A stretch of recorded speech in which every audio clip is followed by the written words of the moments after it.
Good evening. I'd like to call this special meeting of the Southampton Town Board to order on this 13th day of November 2017. Please rise and join us for the Pledge of Allegiance. I pledge allegiance to the flag of the United States of America and to the republic which stands one nation under God, indivisible, with liberty and justice for all. If you could remain standing as we join together for a brief moment of silence as we keep in our thoughts and prayers all of the brave men and women of the uniform of our armed services who bravely defend our freedoms at home and abroad each day. Let's join together in silence in their honor.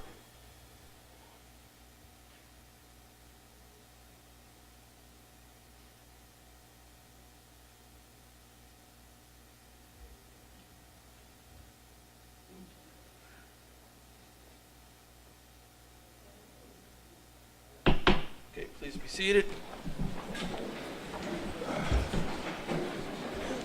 Madam Clerk, would you please call the roll? Actually, let's read the special meeting notice and then call the roll.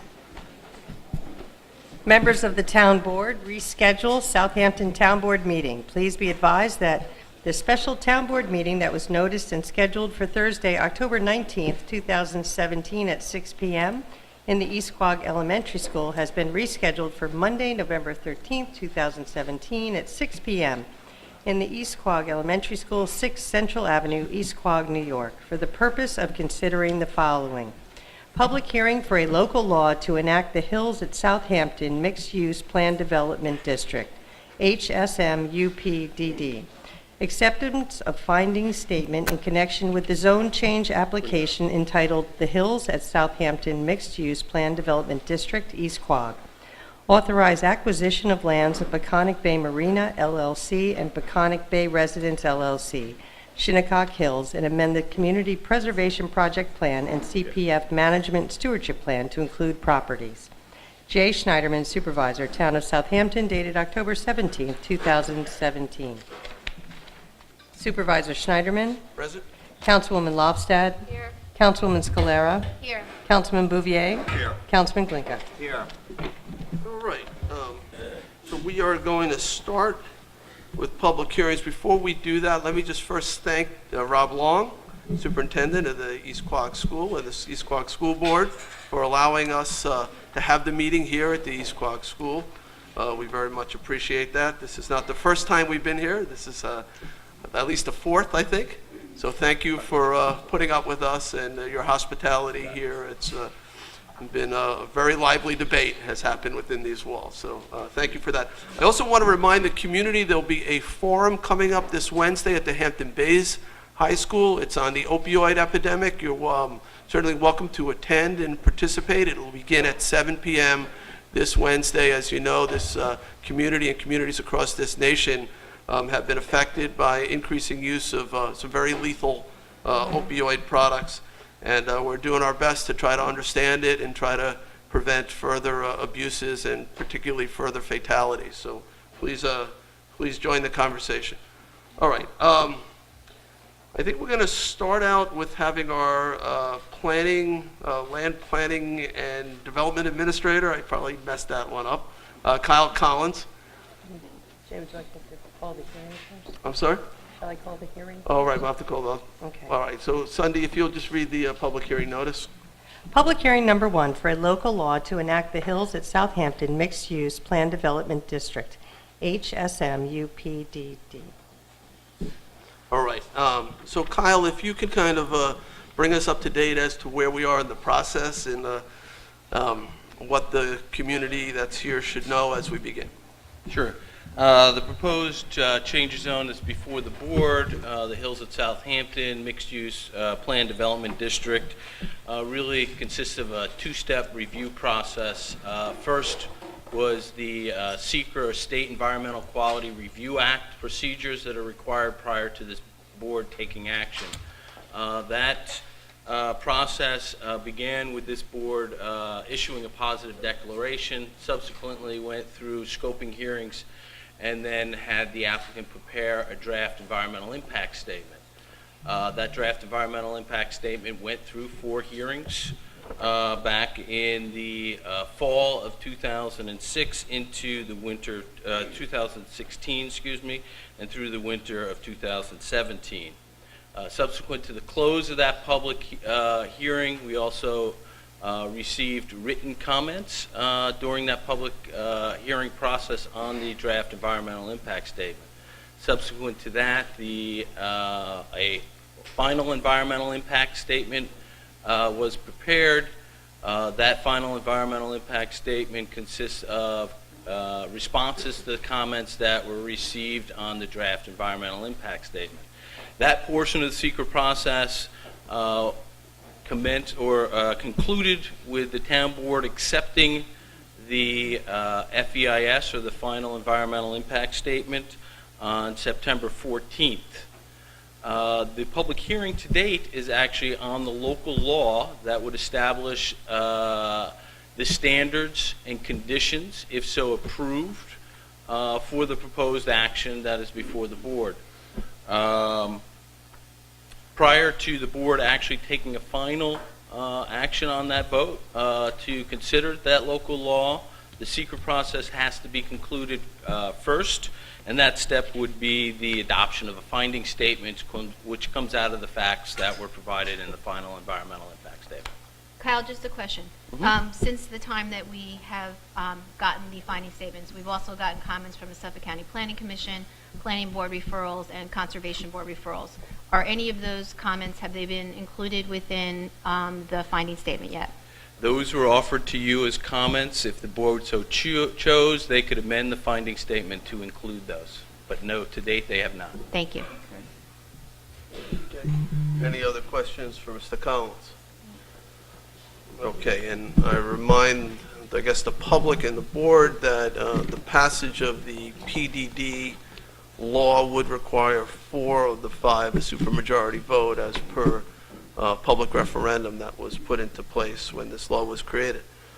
Okay, so we're going to go now to the public. I'm going to afford, in general, each speaker 3 minutes to make their comments known. If somebody's speaking on behalf of an organization, 501c3 or other type of organization, we'll allot that person 5 minutes to make their comments known.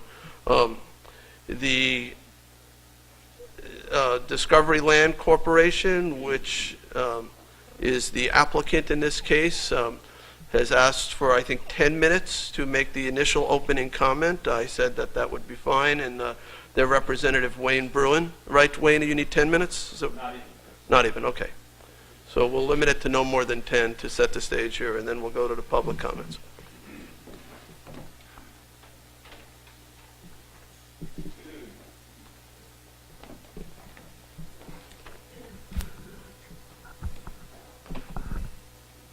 Good evening, board members.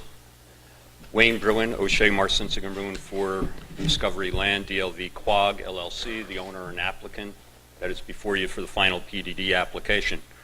Of course, with me are the principals as well as our consultants who will have additional time to speak.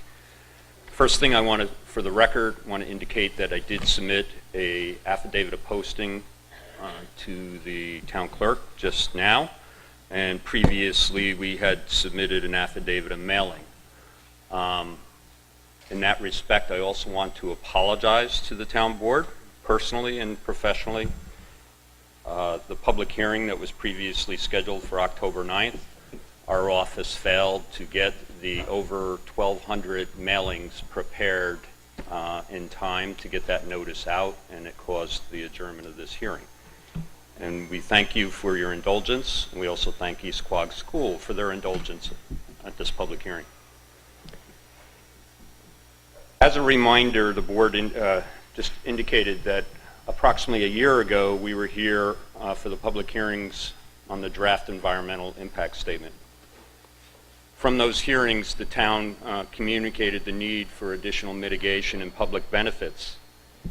And during that process, Discovery listened carefully, and in addition to all the mitigation and public benefits that we offered in the first instance, we came back and offered additional mitigation and public benefits, including connection to a sewage treatment plant for our project, whereas the health department, under the normal density requirements and seasonality, would probably not likely require same. So that's above and beyond. We also offered funding so that this school could connect and actually implement a packaged sewage treatment for this school. We also offered to purchase an additional 33 acres, known as the Parlato South, or 33-acre parcel, which is presently before the planning board for subdivision. And as you know, that property is located at the headwaters of Weesup Creek, an area that has been of concern of all parties. And the offer there was to retire all the development on that property and preserve that in perpetuity, thus eliminating 29 plus units. So that's additional density that was reduced, in addition to the density that was already reduced from the beginning. And additionally, we offered the redemption of 30 Pine Barren credits to offset the golf course. That's 30 more units of development that would have taken place in the Pine Barrens. As Mr. Collins indicated, the town board unanimously accepted the final environmental impact basis, which set forth all this mitigation and additional public benefits. And as you know, by law, the FEIS is the record for which you must form the basis of your decision. The FEIS showed that the hills, in comparison with all reasonable alternatives, will have the least impact on the environment, in consideration of social and economic factors as well. And of course, this is the finding statement which you have published and prepared and echoes the same. You will also note the final environmental impact statement indicates that this application complies with all of the recommendations of the town comprehensive plans. Every public hearing, I consistently reminded this board of the need of a planned development district, and any rezoning or zoning action must comply with the comprehensive plan. In this particular case, there's a long history of comprehensive planning going back 30 plus years that identified this area and the concerns, and as well as the recommendations. The E Quogue GIS had specific recommendations that indicated among the 11 alternatives considered that the best alternative was a resort development plan with a golf course. It was these recommendations that attracted my client, Discovery, to come to this town and implement that plan. The FEIS also indicates how this project complies with the evaluation criteria and standards set forth in the zoning code, particular sections 330, 245, and 246, the evaluation criteria and standards for a planned development district. It also shows how the project complies with all the requirements of the town code, including the Aquifer Protection Overlay District, the Central Pine Barrens Overlay District, zoning, subdivision regulations, etc. To date, the applicant has addressed all the issues raised by the town, its staff, its consultants, and the community. We've complied with every request, particularly by those town board members who have offered those comments. At this point, based on the standards, we see no reason why the town board should not approve this application. The finding statement that you have published and prepared, the final environmental impact statement, all supports the approval of this project. In summary, I submitted additional documents, additional testimony for you, and talking points. They were the documents I also submitted for the record in the application. Thank you. Okay, so we're going to go to the public, and I'm going to take these in the order they were received. If you haven't filled out a yellow card, you need to do so. I think there's a table out in the lobby area.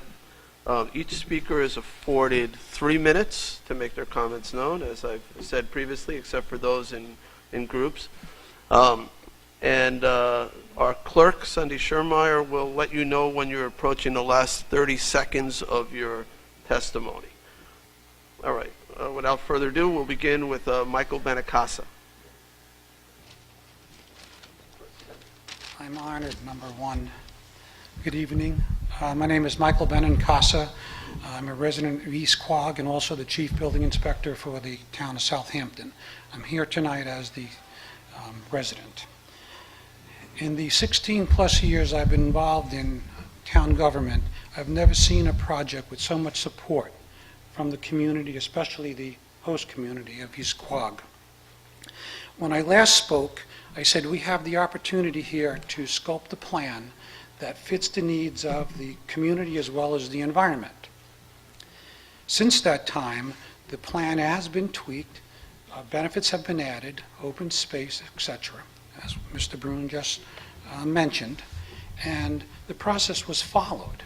And what did we get? We got a better plan. That's the way the PDD was supposed to work, and it worked. So here we are today with this project still up in the air, and for the life of me, I don't know why, but it is the process, and we should follow it. Since, I should say, in the last month or so, plans were submitted for as-of-right subdivisions on the aforementioned properties by Mr. Bruin. And if you look at the two projects, the Hills project versus as-of-right subdivisions, and there is an as-of-right to those properties, there's no question what project is better for this town and this community and the environment. The PDD has just everything that the community needs. And the as-of-right has a whole bunch of negatives, impacts on our school district. The science is there. The PDD is a better project for our community. So I urge you tonight to approve the project and do what's right for our community and, most importantly, the environment. Thank you.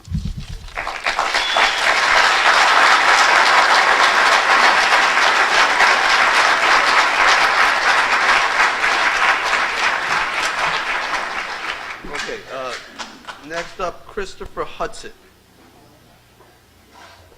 Let me just list who's on deck, too, so you can queue up somewhere in the area. Bill Tiemann is on deck.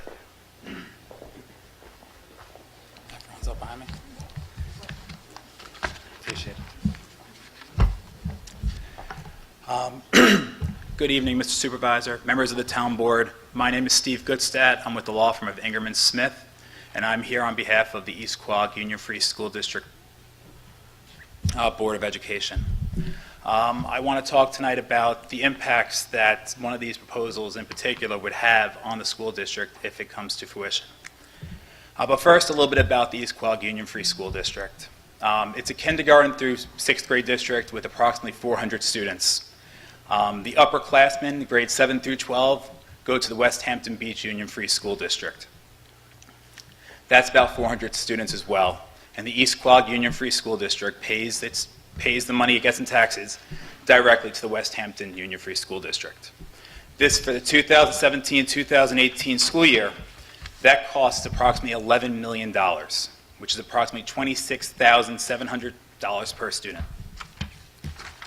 Now, if the school population is forced to increase, it will hurt the facility, it will hurt the staff, and most of all, it will hurt the students.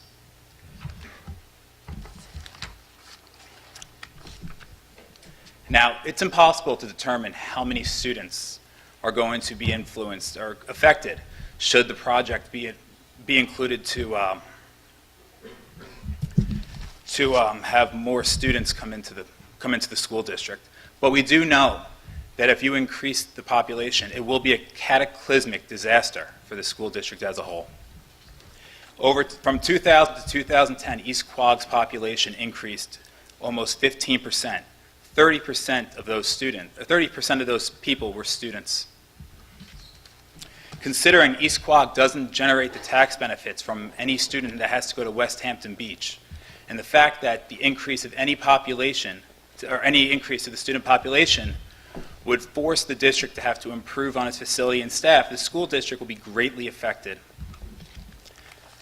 We hope that you take the children into consideration when you make your decision ultimately, and not just on this application, but any application in particular. Thank you.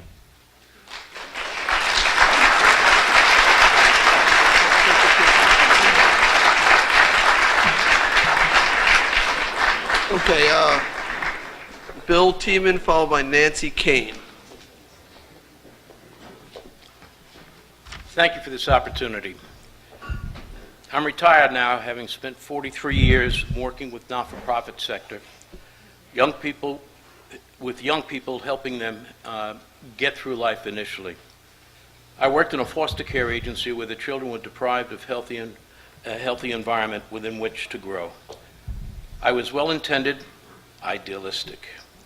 But after 9 somewhat frustrating years of trying to change lives, I came to the conclusion that for the most part, we were merely providing Band-Aids to a wounded generation. I realized we were treating symptoms and not causes. Early identification of at-risk youth and assessment of their needs would enable professionals to provide 1 ounce of prevention using skilled mentors. So I joined Big Brothers and Big Sisters of Long Island. While I had some reservations, their approach and overall model of preventive services sounded logical, and I was cautiously optimistic. It had the potential to improve the old way of doing business. Turns out this methodology is so successful, I spent the last 34 years of my career with great satisfaction. Unlike my prior career, I was able to play an active role in providing much-needed, effective services to kids who were on a path to failure and destruction. I was able to help them become healthy, whole, and productive adults. I'm sharing my experience because there are many parallels to this conundrum labeled the Hills Project. Prevention is enhanced by research, insight, objectivity, and common sense. You all have all of this staring in your face right now. Unless the good citizens of East Quogue and the surrounding neighborhoods would welcome more units and full-time residents, each with their own septic systems, manicured lawns, additional students for an already crippled school district, and an overall Band-Aid to the challenges of the community, you know, the old way. This board might want to consider a more logical alternative. Actually, the majority of East End residents in saying, I join the majority of East End residents in saying, I beg you do so. Thank you.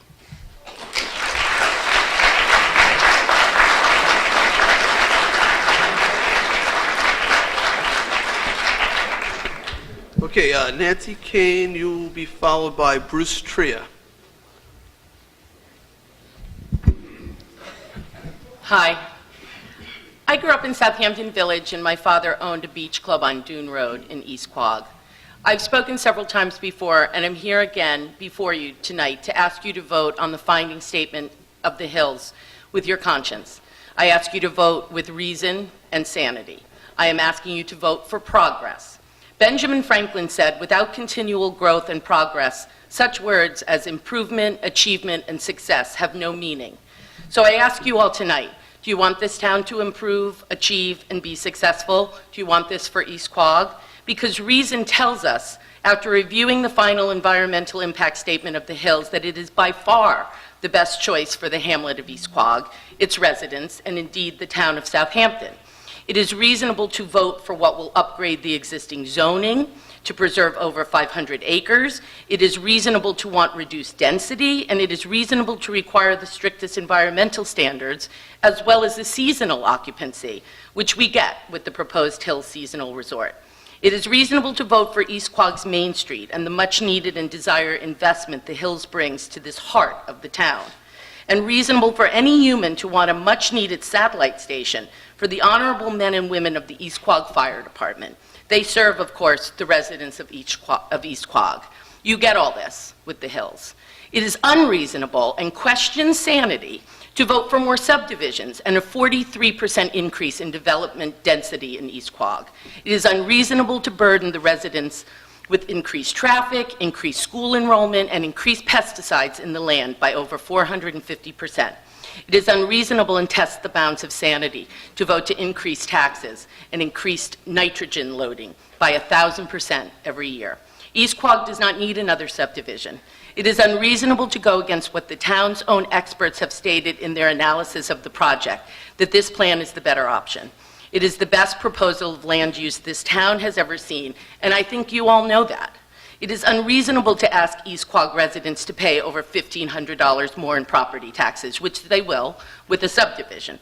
It is unreasonable and insane to take $1 million investment from this school. I have listened to the opposition, the small special interest groups that use heated, non-fact-based rhetoric, like they did with the Bridge Golf Course when that was being built, and now they hold their special events at that property. Come on. 30 seconds. But what is perhaps most unreasonable is the lost opportunity here. Discovery Land Company, the gold standard in world-class resort properties, has made every amendment and adjustment asked of them through this process, and they've gone above and beyond. All the scientific experts who have analyzed the project have confirmed this as the better option. Surely you can't vote against science. That would be unreasonable and insane, and you know that. George Bernard Shaw said, "Progress is impossible without change, and those who cannot change their minds cannot change anything." I ask you to vote for what's right for East Quogue. I ask that you vote for progress. I ask that you vote for the Hills.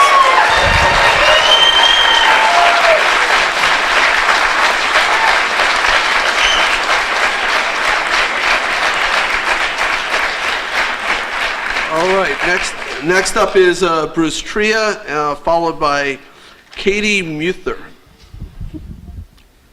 Good evening. My name is Bruce Tria, and I've lived in this hamlet since 1978. We are now faced with a decision to make, one of which is the Hill Seasonal Resort. The other is a garden variety subdivision. That garden variety subdivision brings with it more students, clearly. It brings to this school district, which has been on the state's financially stressed list for a few years, a lot more students, at least on the order, from what I can gather, 50 of them, if you base it on the statistics from the federal government. Not good. The school district here is spending about $8.5 million just on renovations to this building. They have now discovered that the portable classroom that serves as their administrative offices and the community room is sinking. More money to be sent. Who will bear that brunt? The homeowners. This hamlet does not have a strong, vibrant commercial tax base. It's not big. It's one little stretch of Montauk Highway. When you add to that the ever-increasing cost of tuition to the middle school and the high school in West Hampton Beach, you can see why a lot of us are horrified at the prospect of adding students. If I can give you a little history, back when I was on the school board in the early 1990s, Gleason Drive in that area was developed as an affordable housing project. Those houses are now selling at market prices. The kids can't stay here anyway. We also know that as of right, Discovery Land can build about 160 homes there. We know about the increase to the enrollment of this school. We know about what it will do to traffic. We know that the average homeowner is going to add 5,000 square feet of fertilizer on 1,000 square feet of lawn, plus the paving, the cutting down of trees, et cetera, et cetera, et cetera. It's not going to be a pretty picture. We know that the Hills will preserve 457 acres of land.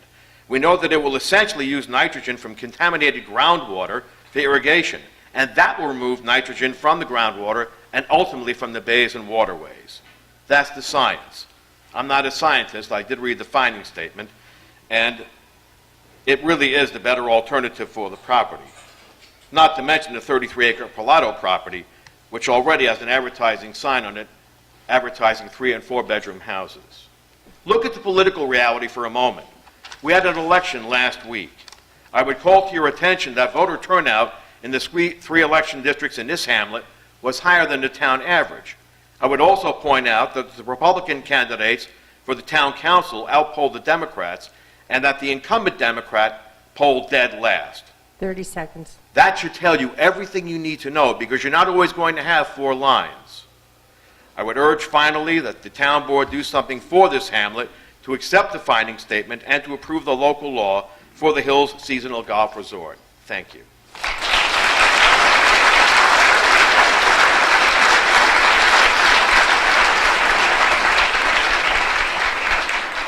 All right, Katie Muther, followed by Faith Irwin. Good afternoon. My name is Katie Mather. I represent the Long Island Pine Barren Society. Our executive director, Richard Amber, is out of the country, but he asked me to read his comments at what we hope will be the last public hearing for the Hills. These are his final thoughts. The Hills is done. This never-ending process needs to finally come to an end, and we ask that you please just do your job and end it.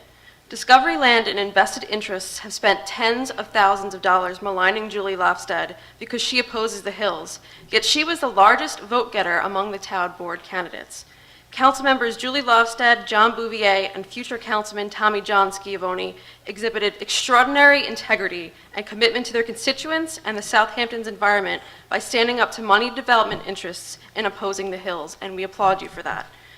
Discovery Land kept claiming that they were here for Southampton, when I think they were mostly here for themselves. The environmental and civic communities are alive and well in the town of Southampton. Thank you to the people of Southampton who came out for meeting after meeting, hearing after hearing, and rally after rally for over 4 years to defend water quality, our Pine Barrens, and the town that they love. Good job. Your efforts are what will lead us to finally defeating this project. Again, please do your job. Please end this. The people of Southampton town deserve that. Thank you.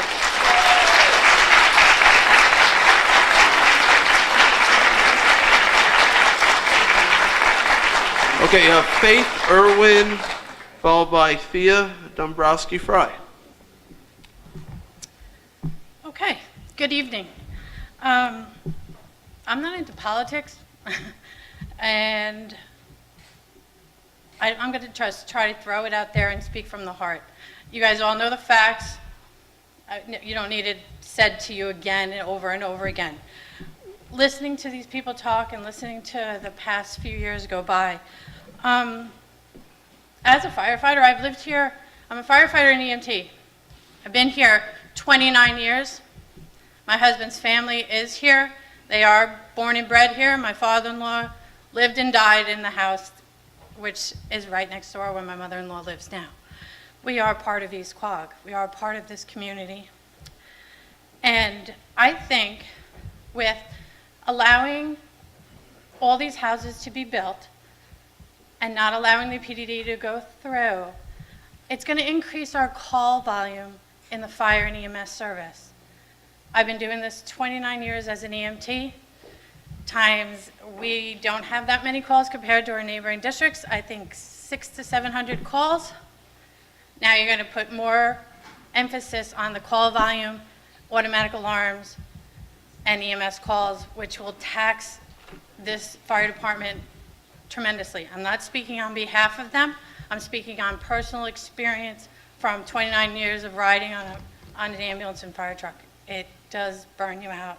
We don't have the manpower during the day. More houses mean more calls. Moving on, I think we're going to lose a lot of community benefits if we go to Plan B. I also think that the stewardship of the town, I don't want to speak against you guys, but the stewardship of the town of the open space is quite poor. Our house is surrounded across the street and behind by protected space, illegal dumping, dirt bike, hunting, you name it, it's happening. And with that, I think the Discovery Land can, with the space that's available, protect that open space, and the stewardship would be a lot better on that point. The county and town are poor open space stewards, and I think the Hills would be a better choice with that. And in turn, I would just like to end with, please listen to us as local vested E Quogue people. We know we want, we support the Hills project. We don't want more houses, and that's just coming from my point of view, my heart. Thank you for listening to me speak.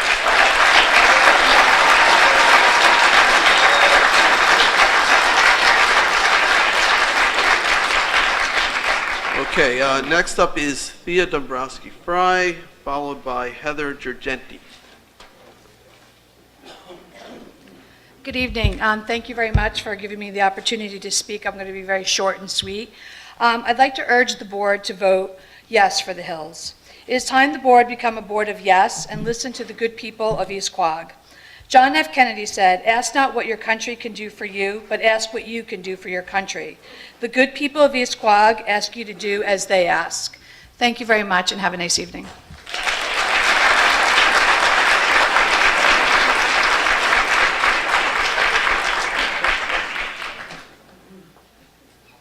Okay, next up is Heather Girgenti, followed by Ryan Toscano. Hi, good evening. It's funny, actually, about 15 years ago, I auditioned for the lead part in the 6th grade play. I didn't get it. I got like the 2nd or 3rd lead, but I still cried for hours. And truth be told, it really pains me to see my principal and this school stand up here and beg you to do the right thing for the future children of East Quogue.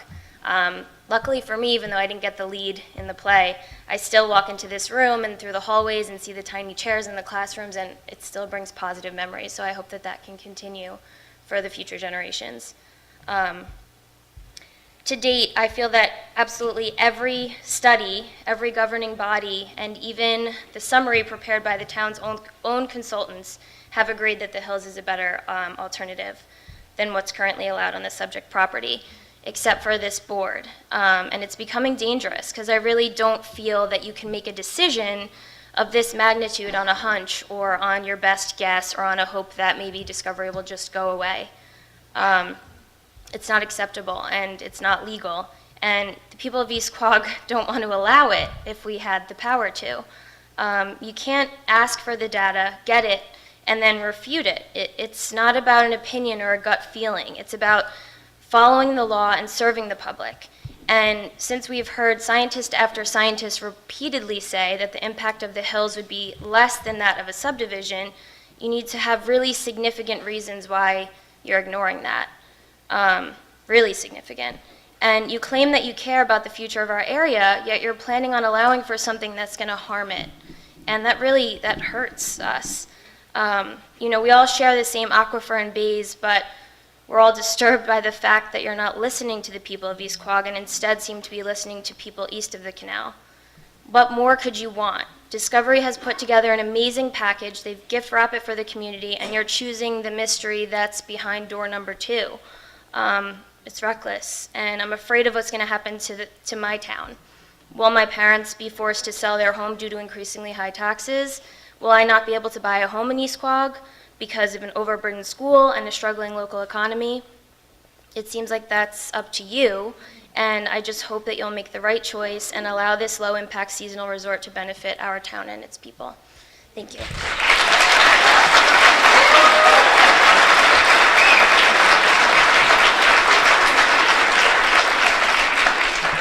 All right, Ryan Toscano, followed by Miriam Brody. Hi, I'm Ryan Toscano. I'm a local resident of East Quogue. We've asked everything of Discovery Land, as you all know, but I want to know, what are we asking all the other golf courses in the Southampton Township? Are they following the same suit? Probably not. And if this gets subdivided, then you're going to be asking people to fertilize, as we just heard, probably 5,000 compared to 1,000 square feet. So you're going to be adding more fertilizer to it. Is that being regulated? No. Then we also have local farmers, and I support my local farmers. Are they regulated on what pesticides and fertilizers they use? Now, Discovery Land has gone above and beyond, and I think we should listen to that, and we should also have all the other golf courses follow the same suit. Thank you.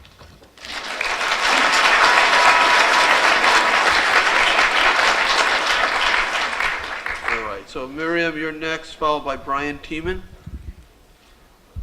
I'd like to speak about the covenant, that the so-called covenant that the Hills has or will have with the residents who will live there. When we bought our house in 1990, we too had a covenant because we lived on Tiana Shores, and in our deed, we had to pay a fee for the Tiana Shores Beach Club.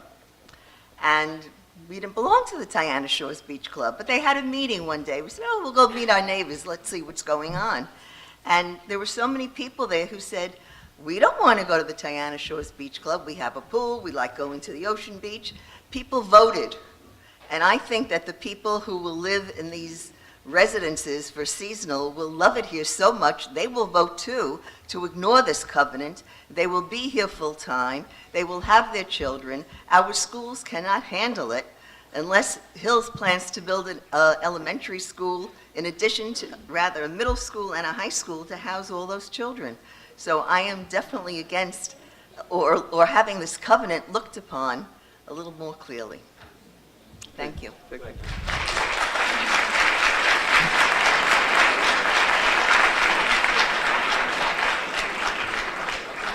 All right, hold on, before you start, Brian. Sure. All right, following Brian is Al Algieri. Okay, go ahead. It's going to be a tough act to follow, Al. Hello, members of the town board. Thanks for the opportunity. I don't know about you, but I'm sick of hearing myself talk about this topic, so I'm not going to. I'm going to read on behalf of an East Quogue resident that emailed this to me. I usually just speak off the cuff, but bear with me. Not a good reader. I want to paint a picture for you. I call it East Quogue in 20 years. It's got a vibrant main street with character and small-town charm. It boasts a thriving school district and low property taxes like its neighbor Quogue. Local charities like the Moriches Bay Project, Defend H2O, Shinnecock Bay Restoration Project are alive and well and have helped make a massive improvement on bay water quality, shellfish populations, and eelgrass bed restoration efforts. A seasonal influx of vacationers support local businesses like in West Hampton Beach, and groundwater is cleaner than ever thanks to multiple innovative voluntary practices put in place about 15 years earlier. Upgrades in residential septic systems, particularly near the surface waters, and the implementation of higher standards for all development in Southampton Town and beyond have mirrored the way that the hole in the ozone layer was actually fixed by us collectively changing our damaging ways. Red and brown tides are actually now a thing of the past. Where did I come up with that picture? Well, it's real. It's what the nearly 20 other Discovery Land properties around the world actually look like. Every one of them and their surrounding communities are real-life versions of this picture. It's true. Now allow me to paint a different picture for you. It's 2037. East Quogue is still a quaint and charming hamlet, but it is looking more like Brookhaven Town than ever. The school is increasingly overburdened, and property taxes are crippling young families. Many houses have become rentals so that people can afford to pay their mortgages. Groundwater quality has indeed improved. Advanced septic systems have been mandated for new construction, but there are still so many pre-existing non-conforming systems, and funding for upgrades has dried up. The school is still a major contributor of nutrients to the ground and surface waters. East Quogue indeed remains beautiful, and in fact, it's improving in many ways, but it's slow, and it's difficult, and it's frustrating for residents. In 2037, East Quogue residents, as well as tens of thousands of others in neighboring communities, will remember this very town board and all 5 members of it. 30 seconds. I ask all 5 of you, which painting do you want to be credited with and remembered for having created? Renee Smith from East Quogue. Thank you.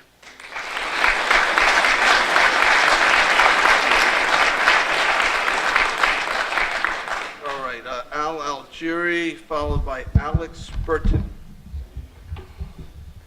Good evening, Supervisor Schneiderman and town board members.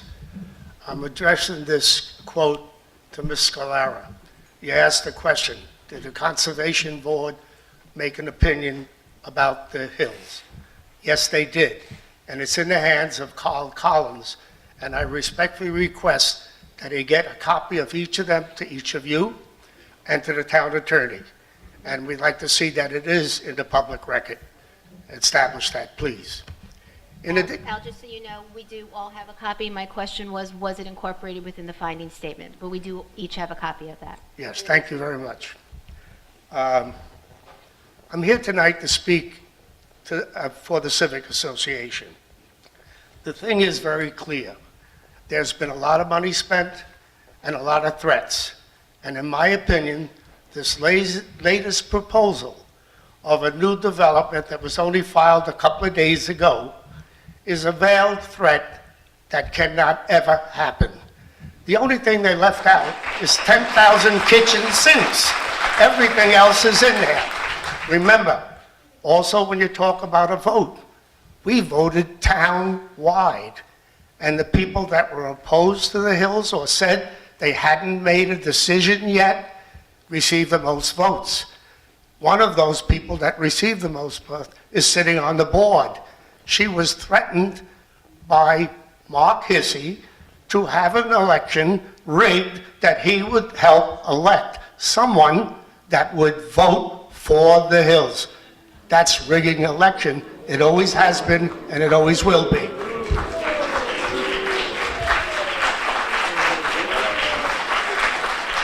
Now, most recently, another bullying tactic. Parlato's put up a sign that he has filed to build houses. Parlato wants to sell the property to whoever will buy it because he never got a commitment for the Hills to buy it, only if they got approved to make $500 million would they buy the property. That's another bullying tactic, in my opinion. They also say that the Pine Barrens credits can come in. I'm not so sure that Pine Barren credits can be used across lines if there are none in the East Quogue district at this time. 30 seconds. It's very clear how the people voted. We people on my side who are opposed to the Hills vote town-wide. And town-wide, you just have to look and see who we elected and who we rejected. I thank you very much for your attention.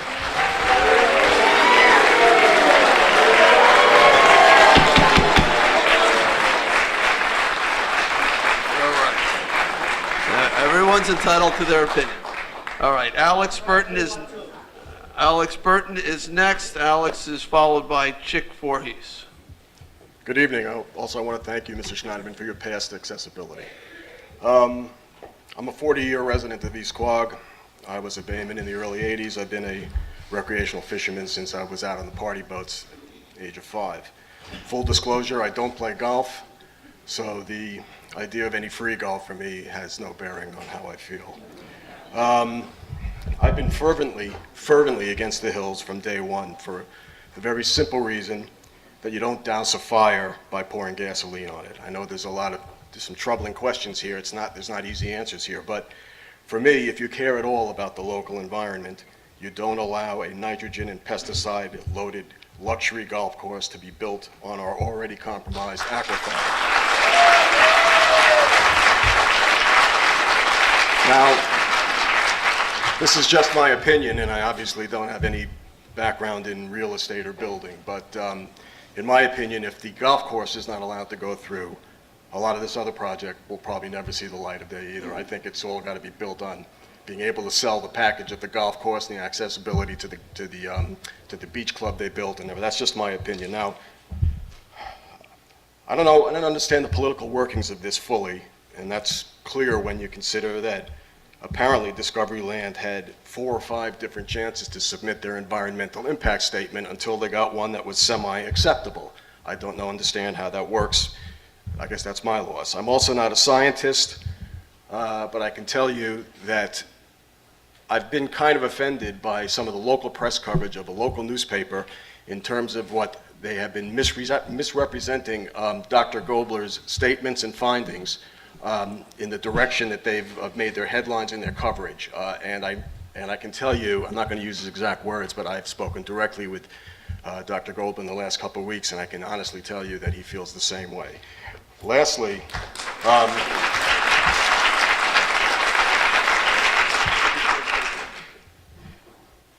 I'm troubled by a lot of things involved in this, not just obviously the impact on the environment, but I can tell you this, that if I was ever on the fence about this, and honestly I never was, I've always been against it, if I was up to recently, the fact that a multi-million-dollar out-of-state company came into my town and tried to influence a local election with laughably misleading and vile mailings about one of the candidates, that smells, and it would have made my mind up right away if I hadn't already made my mind up.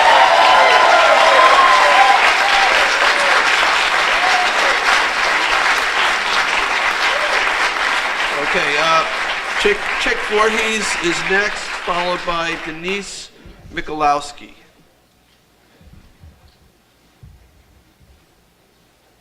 Good evening. Supervisor and members of the board. My name is Chick Voorhees, and I'm a professional environmental planner with 40 years of experience in environmental analysis on Long Island and in Southampton town. My firm, Nelson Pope & Voorhees, has been providing environmental planning services to municipalities and private sector clients for the last 30 years. We've worked on behalf of the town of Southampton and this board on many occasions. We have been studying the Hills Resort, as well as what impacts will occur as a result of the subdivision plan that was recently filed. As shown in the draft finding statement from the town's own professional consultants and planners, as well as respected independent scientists, the Hills is significantly better than the existing zoning in every measure. Only the Hills Resort Plan follows the comprehensive plan recommendations to protect groundwater, reduce the burden on the school district, and increase tax revenue. Only the Hills Plan can remove nitrogen from the aquifer and reduce the nitrogen load to western Shinnecock Bay. Only the Hills Plan will treat wastewater to drinking water quality by providing state-of-the-art tertiary treatment. Only the Hills Resort Plan will reduce density in East Quogue by 30% when considering the permanent protection of the Parlato 33-acre parcel, which is pending as a subdivision. Only the Hills Resort Plan supports the East Quogue Elementary School with financial resources for recreational and education programs and options for wastewater treatment. Only the Hills Plan will reduce the school tax rate by 29% within the East Quogue Union Free School District. Only the Hills Plan provides operational controls for turf management, which would not occur for residential use, as well as ongoing monitoring to ensure protection of groundwater. Only the Hills Plan preserves over 500 acres of land. And only the Hills Plan leaves control of the property in the hands of the people of the town through restrictions that have been demonstrated to work for other uses in the town. From an environmental and societal standpoint, the Hills has addressed everything that you have asked to be addressed. All standards have either been met or improved on. The record shows that the Hills will not have an adverse impact on the environment, but the subdivisions will. 30 seconds. For these reasons, I urge you to consider unanimous approval of the Hills at Southampton. Thank you.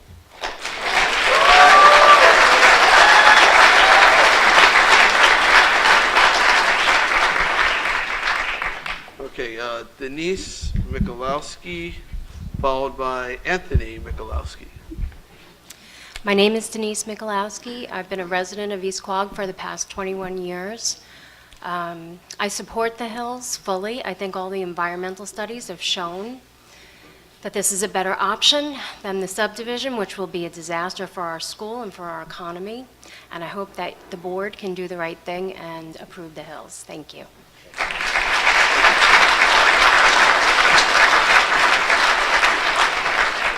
All right, Anthony, you're followed by Jack Comer. Good evening. My name's Anthony Michalowski, and I've lived here for 49 years, along with the rest of the residents of East Quogue, or the majority, I should say. I am for the Hills, and I hope you guys vote the same way. Thank you.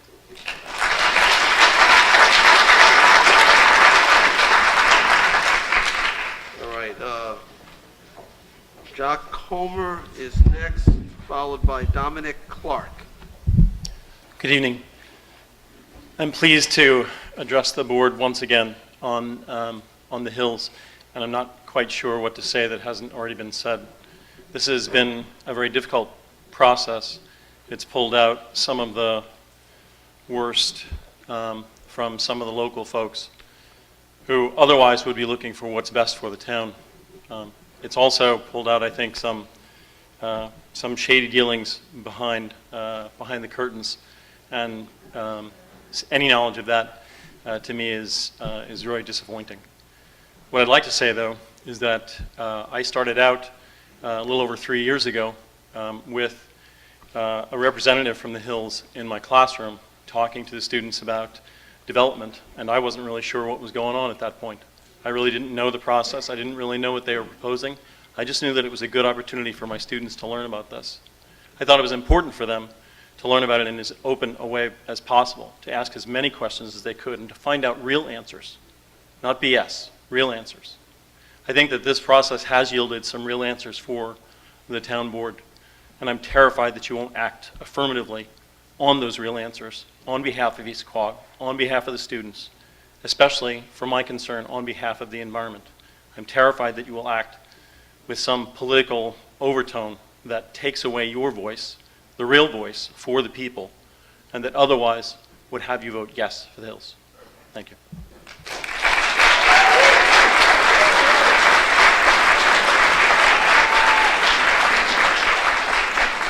Okay, Dominic Clark, followed by Camden Ackerman. Hello. I'm speaking on Zeb Youngman he's the president of Zeb Environmental Solutions. Dear members of the board, I have spoken at previous public hearings on the Hills PDD. As a town resident expressing my support for this project. Previously, I've spoke to the community benefits, such as preservation of open space with community access, job creation, and increased tax base without a burden on schools and so on. Tonight I speak to you not only as a town resident, but also as a New York State licensed professional geologist, an environmental professional with nearly 20 years of experience in hydrology, focusing on intricacies of sole source, unconfined aquifers such as this one, and only aquifer that sits below us right now. The Hills PDD, as proposed, not only provides community benefits from an economic standpoint while preserving the character of the community, but it also provides significant environmental benefits, which includes benefits to our shared aquifer. These benefits have been detailed in the EIS and further confirmed by numerous experts, both for the applicant and for the town. The practices proposed by Discovery include things such as pump and treat methodology, whereby contaminants such as nitrogen are pumped to the surface and are used/treated. Centralized sewage treatment plants are implemented to reduce nitrogen levels and provide oversight to large communities, and various off-site mitigation efforts just add to the overall reduction of impact that our communities have on the local environment. I urge the board to approve the PDD application as it will protect the environmental quality, the groundwater quality, and will provide economic benefits to East Quogue and surrounding hamlets, while preserving the character of the community. If you have any questions, please do not hesitate to contact me. Zeb Youngman.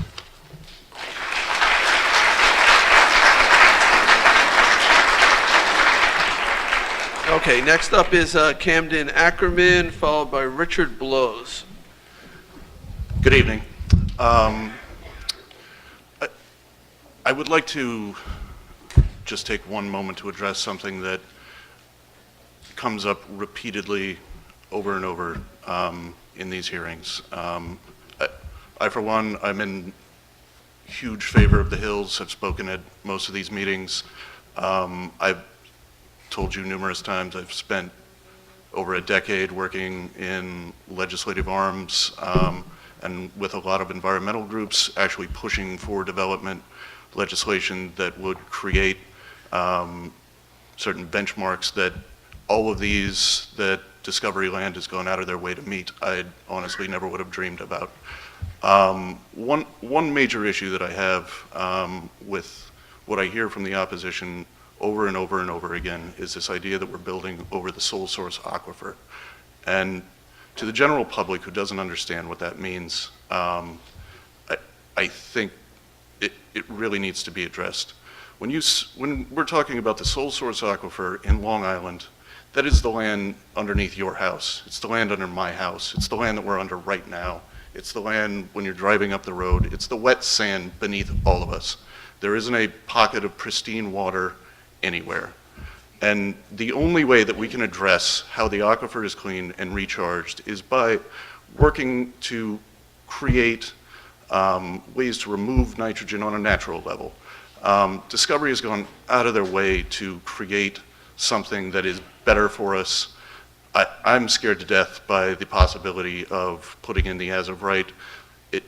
It doesn't put us in a place that we're moving forward. And when we're talking about that, like when you go home tonight, and I know a lot of you are opposed to this, it sounds scary. We're going to build a golf course over the sole source aquifer. That sounds terrifying. But every single one of you, when you go home, if your house is near the water, if it's near a creek, if you haven't upgraded your septic systems, that is your Thanksgiving turkey dinner that's floating around in my bay right now.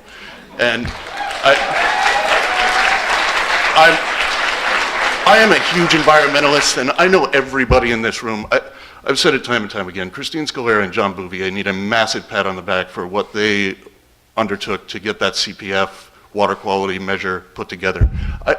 I implore everybody in this room, like, let's work together to find absolute substantive solutions to the issues that we face and not try to beat down a good project. Thank you.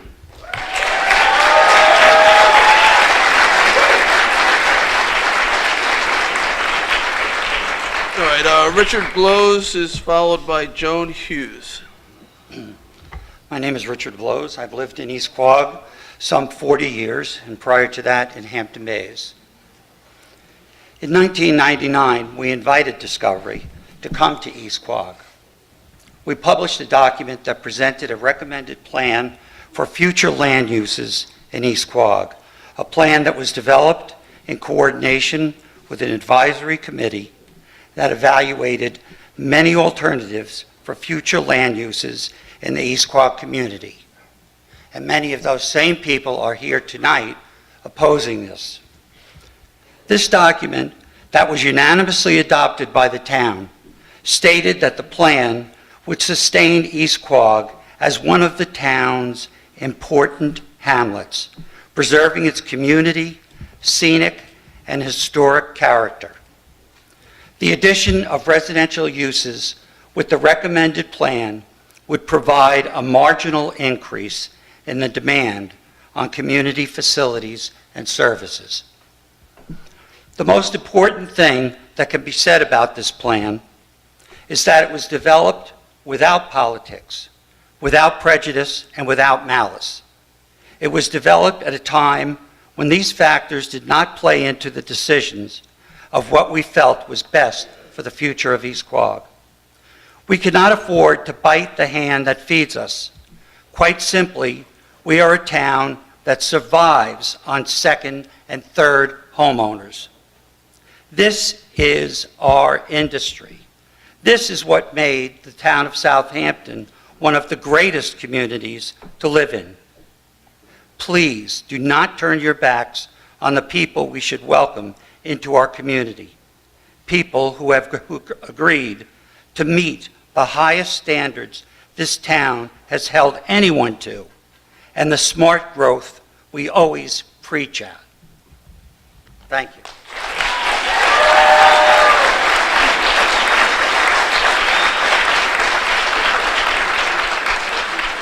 Okay, Joan Hughes is next, followed by Kristen Hanyo.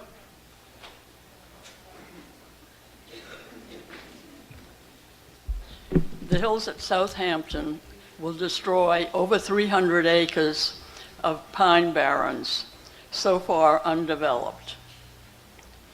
It will add more than 2,000 pounds of nitrogen a year to the aquifer and to Shinnecock Bay. At the present time, this land is producing no nitrogen. Any nitrogen measured on the property is coming from sources northwest of it.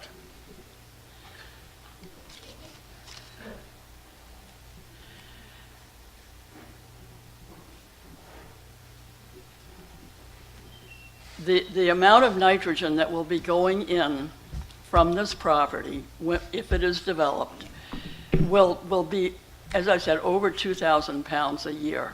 That amount is negligibly less than a standard development would put in the water.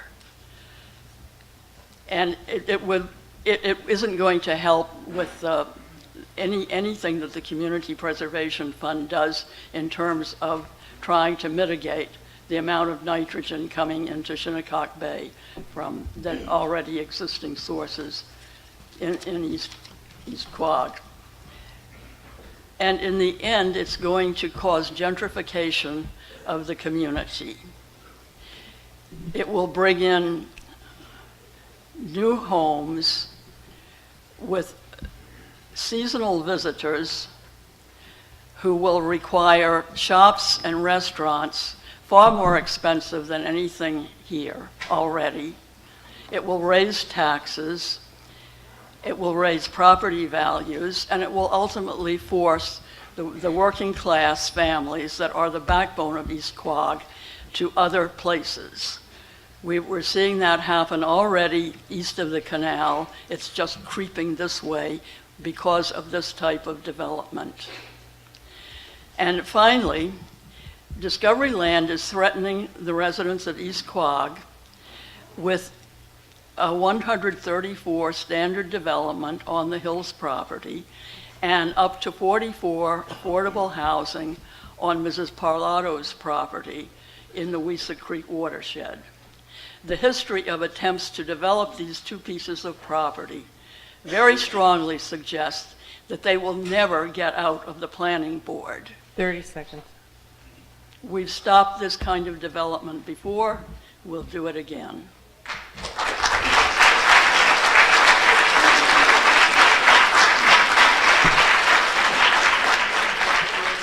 All right, Kristen Hanyo, followed by Cynthia McNamara. Hi, my name is Kristen Hanyo, and I am a resident of East Quogue. And I just wanted to come up here so that my voice could be heard as a local resident. I've really tried to get involved in the community recently, in the past few years. And the way I see this is that we have two options here. And one is the Hills, and the alternative scares the crap out of me as a taxpayer. And I think I work very hard to have the life that I have. We are two people living in a house. We own a local business. And if my taxes go through the roof because of the alternative, it will affect us greatly. And I just want to say that I am 100% in support of the Hills. Thank you.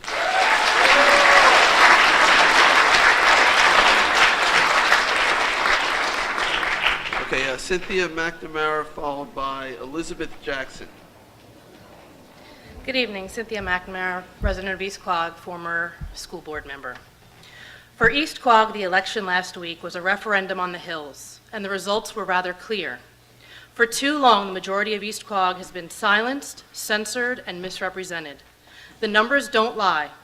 Many residents crossed party lines, some for the very first time, in order to finally be heard on this issue.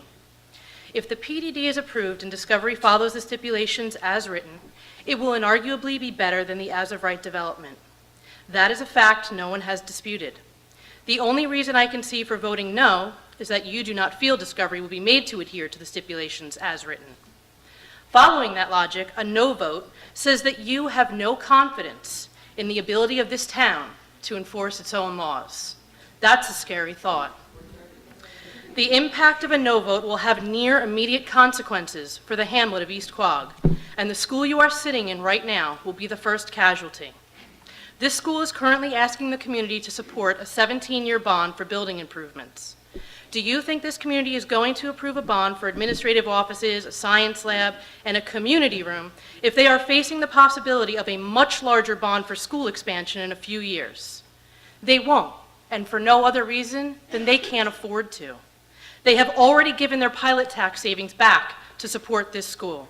You can only ask so much of a community. A failed bond will mean a negative tax cap resulting in a loss of teachers and therefore services for the children of East Quogue. The Suffolk County Planning Commission gave the PDD a green light. All of the scientific studies have shown the PDD to be the best option, as did your own finding statement.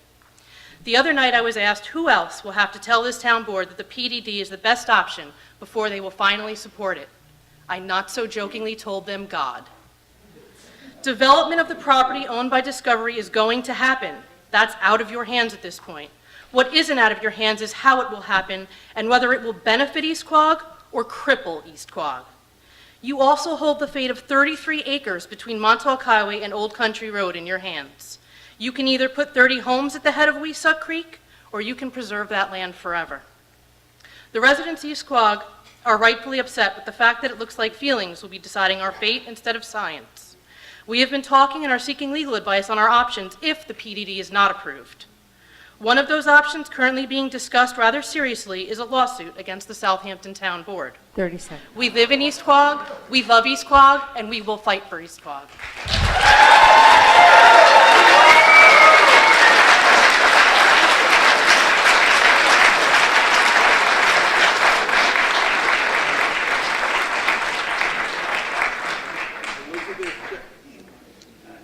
Elizabeth Jackson, followed by Maria Holtz.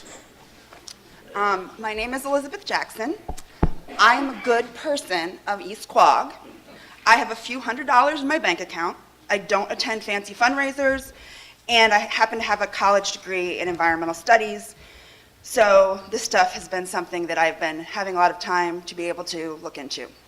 When I knew that the end was coming near, my thought was, okay, yes, Discovery has all these promises and all these wonderful things to tell us. They're numbers. You can make numbers look like a lot of things.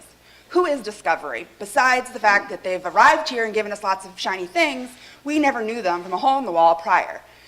So I went on Google and tried to look and see, not what Discovery wants me to think about Discovery, but what the other communities that have Discovery in their backyards think of Discovery. And I surprisingly couldn't find much. And so I dug deeper and I realized most of where Discovery builds has been places that don't have people. Places where there isn't a government body that has the rules and the laws like we have in Southampton. Places where in North Carolina, in Cashiers, North Carolina, the population went from 197 to 157. Yes, there's people in the surrounding areas, but as far as the actual locations, they wouldn't have been regulated to any degree like they've gotten here as far as things to look into. I also don't know that that doesn't mean that there hasn't been infrastructure that wasn't existent. We know it takes a lot of manpower to regulate the town codes and things like that. And all those permits and all that processing, we have a process for it. If you live in the middle of the country, you don't. You just hope for the best, and until something really bad happens, you're gonna be there. I also found out that they like to expand beyond what they start at. In Gosier Ranch in Idaho, they had their property, and then they decided it would be lovely to go towards the lake. Well, the Boy Scouts owned the camp at the lake. And so they spent years, seemingly from what I could tell online, not bringing the community together, trying to get the Boy Scouts to want to sell them their camp if they would let them move their camp to the other side of the mountain where they would build them a very nice new Boy Scout camp. And it didn't sound unfamiliar to what I've been hearing as we've been going through this process. In the end, Boy Scout camp was saved. They decided not to expand. There's La Quinta in California, first Walmart ever in California. So that is alongside of all of these massive golf resorts. Great place for golfing. 30 seconds. Not much else. My final thoughts are that as we move forward, the numbers can be tweaked. We don't really know what we're getting ourselves into. It isn't disclosed to us. The internet shows a lot of really fun stuff, but it doesn't show a lot of numbers. It doesn't tell us which resorts. Silo Ridge, Mackinac, East Quogue, 3 and minutes. another place are all still being developed. They're not there. So it looks pretty, but look beyond.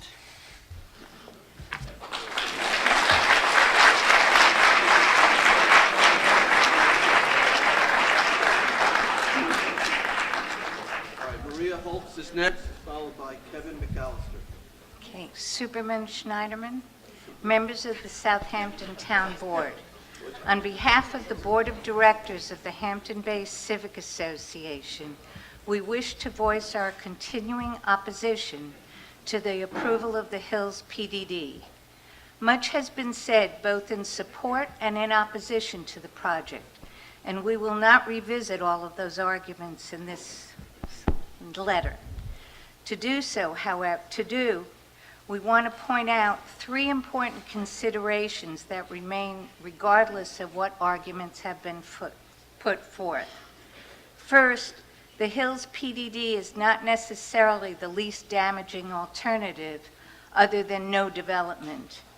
Enormous weight has been put on Dr. Gobler's analysis of the proposed water treatment options for the Hills in comparison to development as of right and no development at all. But what has been overlooked is the fact that Dr. Gobler was only asked to analyze a very narrow set of options.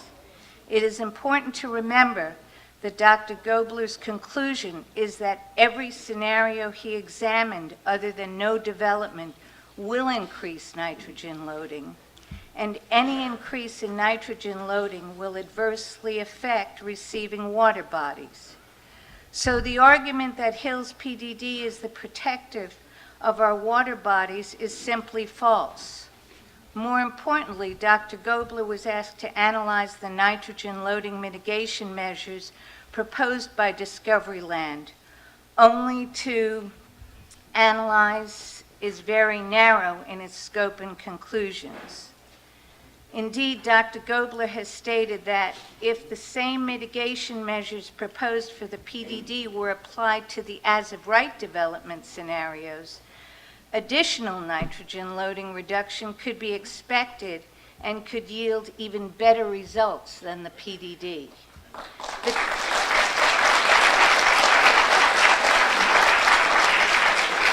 The conclusion that as-of-right development is more damaging to receiving water bodies than the PDD development is a faulty conclusion based on a narrowly drawn and incomplete set of facts. 30 seconds. I thought I had 5 minutes.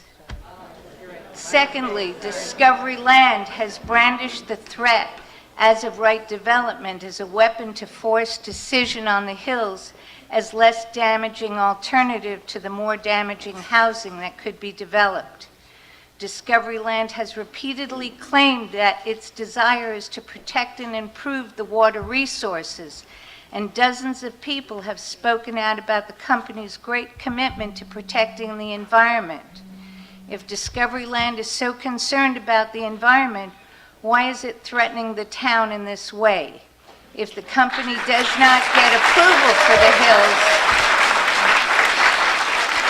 will its concern for the environment evaporate to the degree that it will intentionally build housing in a manner that is most damaging to the water? And in fact, would Discovery Land be able to do so? Any as-of-right development would still have to comply with county, state, and federal clean water legislation and permits. Therefore, Discovery Land would be required to ensure that water treatment is appropriate to protect the land that the housing occupies. Finally, in the 10 or 20 years when Discovery Land is long gone and new owners are occupying the Hills, who will be monitoring to ensure that the technology promised is still being employed and that the pesticides banned are not being routinely applied to the golf course, and that the occupants of the housing are not year-round residents with children who will be attending East Quogue schools? What assurances do the residents of the town of Southampton have that all of the promises made now by Discovery Land will continue to be kept indefinitely? And what is the result if they are not? Will the Hills be a better alternative than as-of-right at this point? 30 seconds. The problem Southampton has with code enforcement should be a lesson to us all. If it has taken 5 years for the owners to begin remediating contamination caused by leaking underground storage tanks of an approved MPDD on the eastern shore of Shinnecock Canal, how can we expect the enforcement, immediate and ongoing compliance with these premises by Discovery Land? 5 minutes. We cannot. It's simply foolish to think that we can. the Hills runs the very real risk of reverting to damaging practices to landscape the golf course and the waters surrounding Southampton and all of the town's residents. How much more of your letter is there? We will suffer.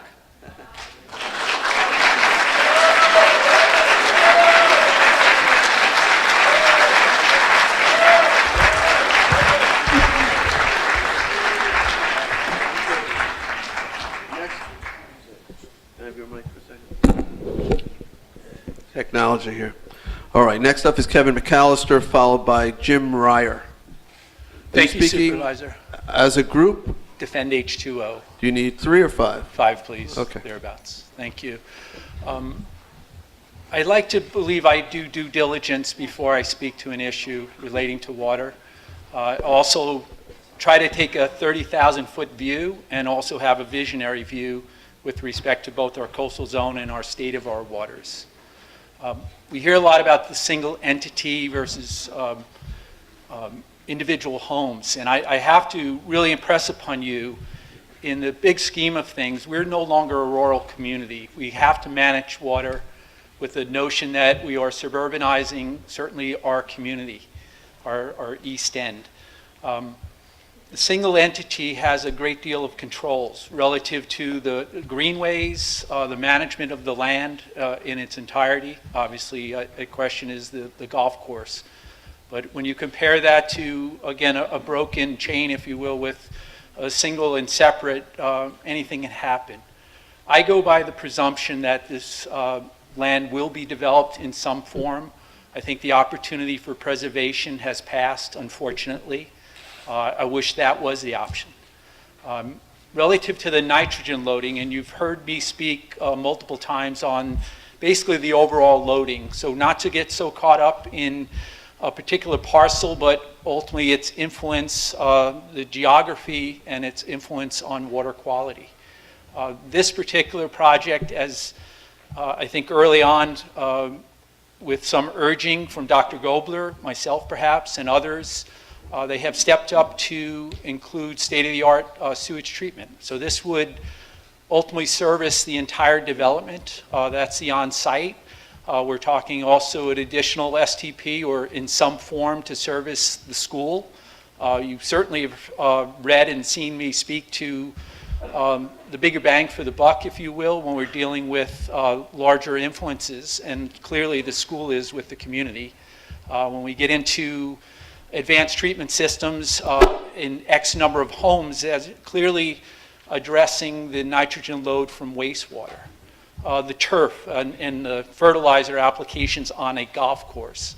I had shared with you my thinking over the last 20 years has advanced. I've come to terms based on scientists who have explained this to me, the methodology for turf management. It's a very controlled environment.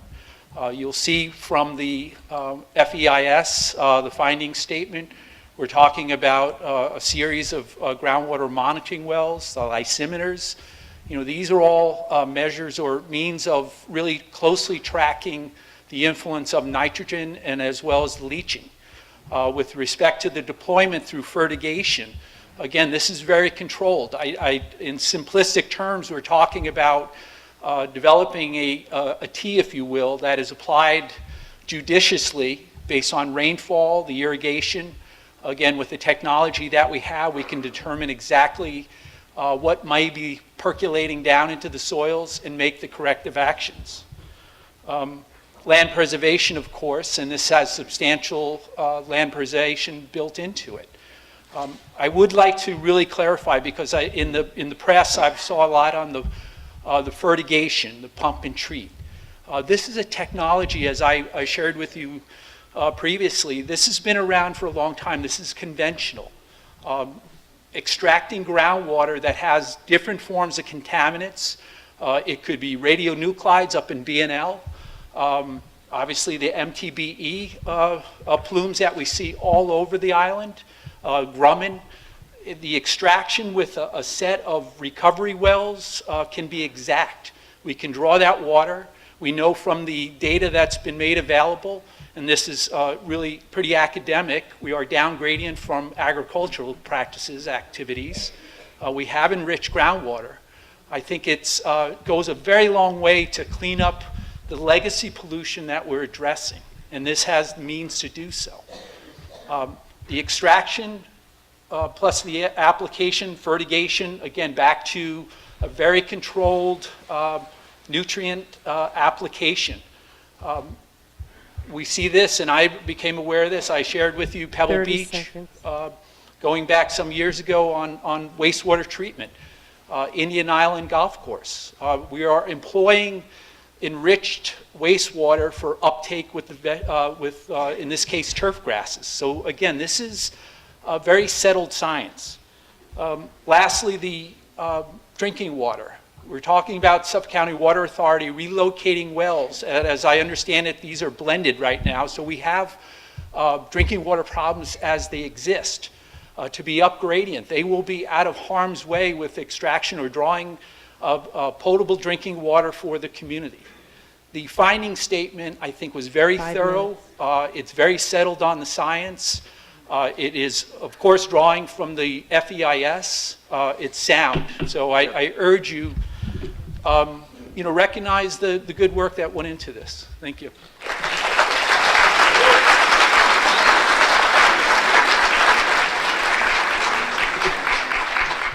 All right.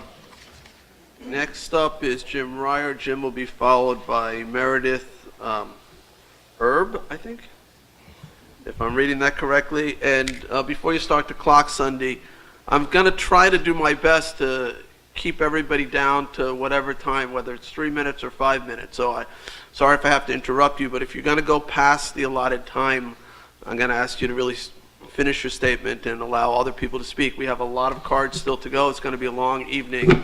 And if you can stay on schedule here by keeping to your time allotment, it would help. All right, Jim? Hi, my name is Jim Ryer. I've lived more than half my life in Quogue. I was the former chairman of the Quogue Design Review Board, vice president of the Quogue Association, trustee of the Shinnecock Yacht Club, and thank you for being here tonight. I want to just address this letter as sometimes the view from the top of the hills can give us a better perspective. I've followed with great interest, as all of us here, the discussion around the proposed Hills endeavor and applaud the very idea that there can be thoughtful and responsible development that brings unexpected value to our community while minimizing and eliminating real and perceived threats to our fragile ecosystem. My perspective on this matter is shaped by the reality that I am a longtime Denzian of the West Hamptons, that's West Hampton to Hampton Bays, and someone with an acknowledged track record of concern in caring for the environmental imperatives that seem to underlie community interest in the Hills Project. This is indeed a new entrepreneurial spirit that marries the lofty goals of do no harm to the environment with measured, responsible development. I speak with some degree of credibility as I bear witness to the reality as an entrepreneur who understands the commitment of time and treasure necessary to do the right thing and to not only avoid harm to the environment, but to continually seek strategic solutions to the known environmental problems accordingly. And after all, front and center to this discussion is the very notion that we front and center to these discussions is the very notion that we as a community are contending with a serious problem, water. The Hills developers, tell us their perspective is that they did not cause the problem in our aquifers and our bays. Perhaps that's true, and perhaps all of us in the West Hampton communities could be considered residential unintentional polluters, or RUPs. The Hills leadership makes the case that when seen objectively, their endeavor actually represents a prescriptive solution to our water dilemma that we created while bringing so many other benefits to our communities at large.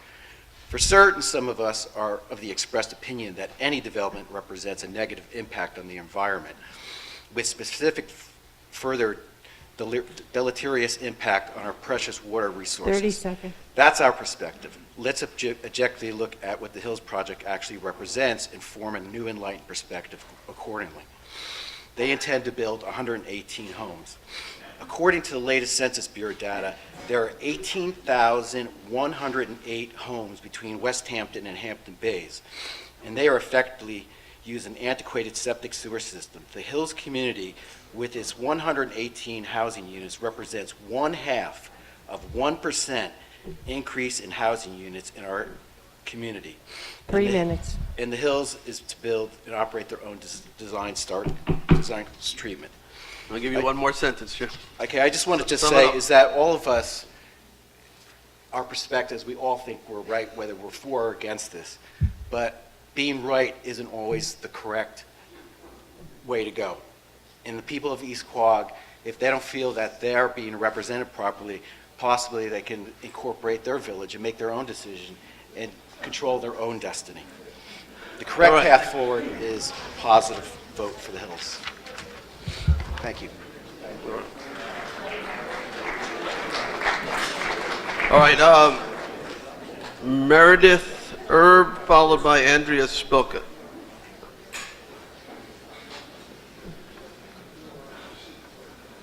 Hi, I'm Meredith Erb. I have to confess, I thought this was stand up, say you're for, you're not, and you leave. I'm not really a speaker. But just a couple of things that I noticed was there's a lot of people, well, some people, definitely not the majority, that are talking against the Hills right now. But they're not talking a lot about the alternate plan. And the thing is the land was sold. The town didn't buy the land is sold. They're going to develop. So it doesn't make any sense when you have so much evidence that one plan is better than the other. The school supports it, science supports it, the majority of East Quogue residents support it. It doesn't make any sense that the other plan. Let the speaker speak, please. She didn't interrupt you. Let her speak. So my point is I do think the majority of East Quogue residents do not support the Hills.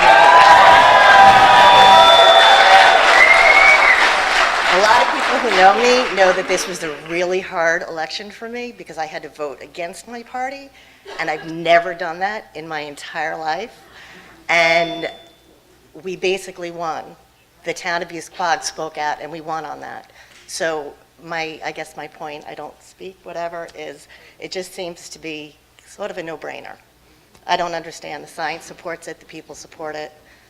It just needs vote for the Hills. Sorry.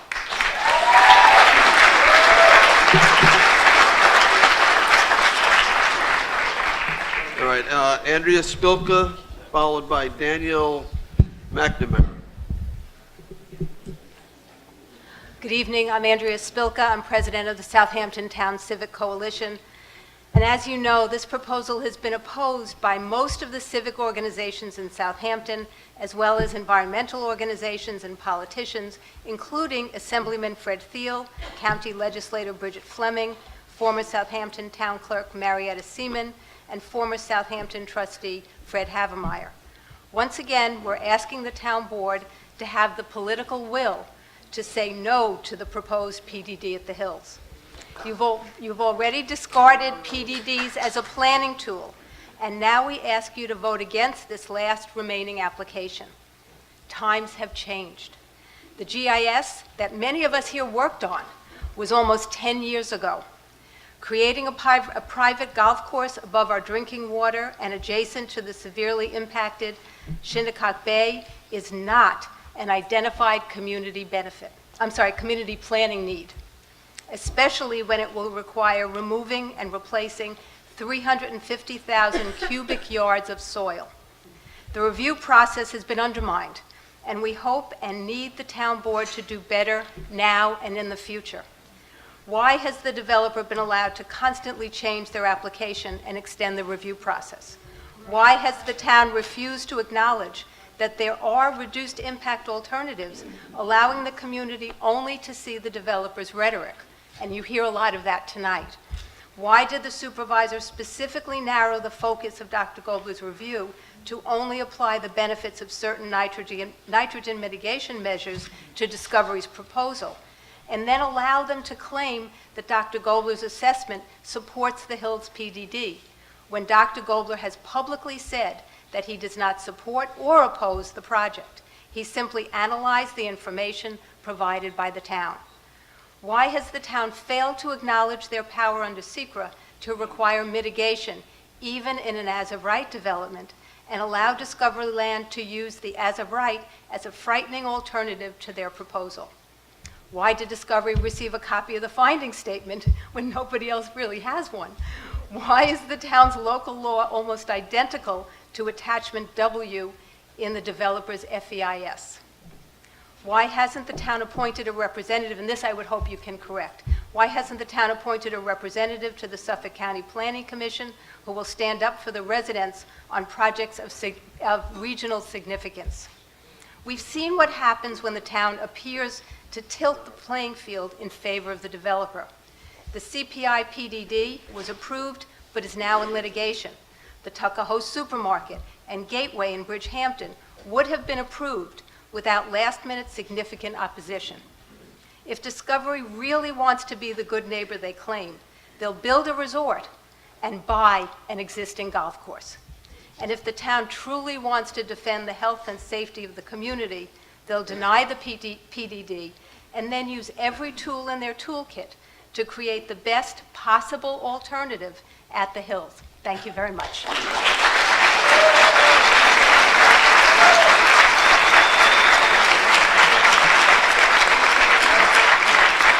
Okay, next up is Daniel McNamara, followed by Bill Hughes. Good night, or good evening. My name is Dan McNamara. I live Lewis Road, 75 Lewis Road. I'm going to directly abut the entrance to the Hills. I still am on well water. I drink it every day. I'm not worried about it. I worry about water. I trust the Hills. I've come to talk to them, met with them. I've been addressed my questions. I just, from the science standpoint, I absolutely see this as the best option. I really do. As a community standpoint, I think it's our best option also. When you look to the east, you got many golf courses, you got great mansions, you got all this stuff. It's like a big, you know, it's the bigwigs out there. And we're like the middle class, we're the workers. I think we're entitled to have nice things too if we want them. Our school, I put two kids through this school. Did an amazing job with my kids. Limited budgets, limited teachers. They do their best, they do a good job. I can't imagine how good this school could do with the extra money that just comes in just from allowing this PDD. Just certain little things like that make a big difference, I think. And I'm not going to wear you out, but I'm totally in favor of the Hills, and I urge you to vote yes.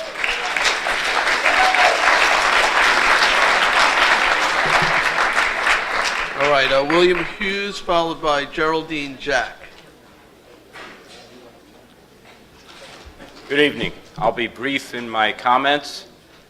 Thank you for holding this forum. I'm going to start with we the people.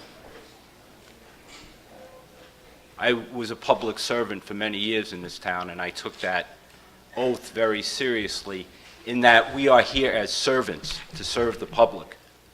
The we has spoken, I think, loud and clear. The discussion has been a good thing, sometimes uncivil, sometimes civil. But I think now the findings are out there, the facts are out there. It's clear that the Hills is the best alternative for East Quogue and the town of Southampton. Thank you.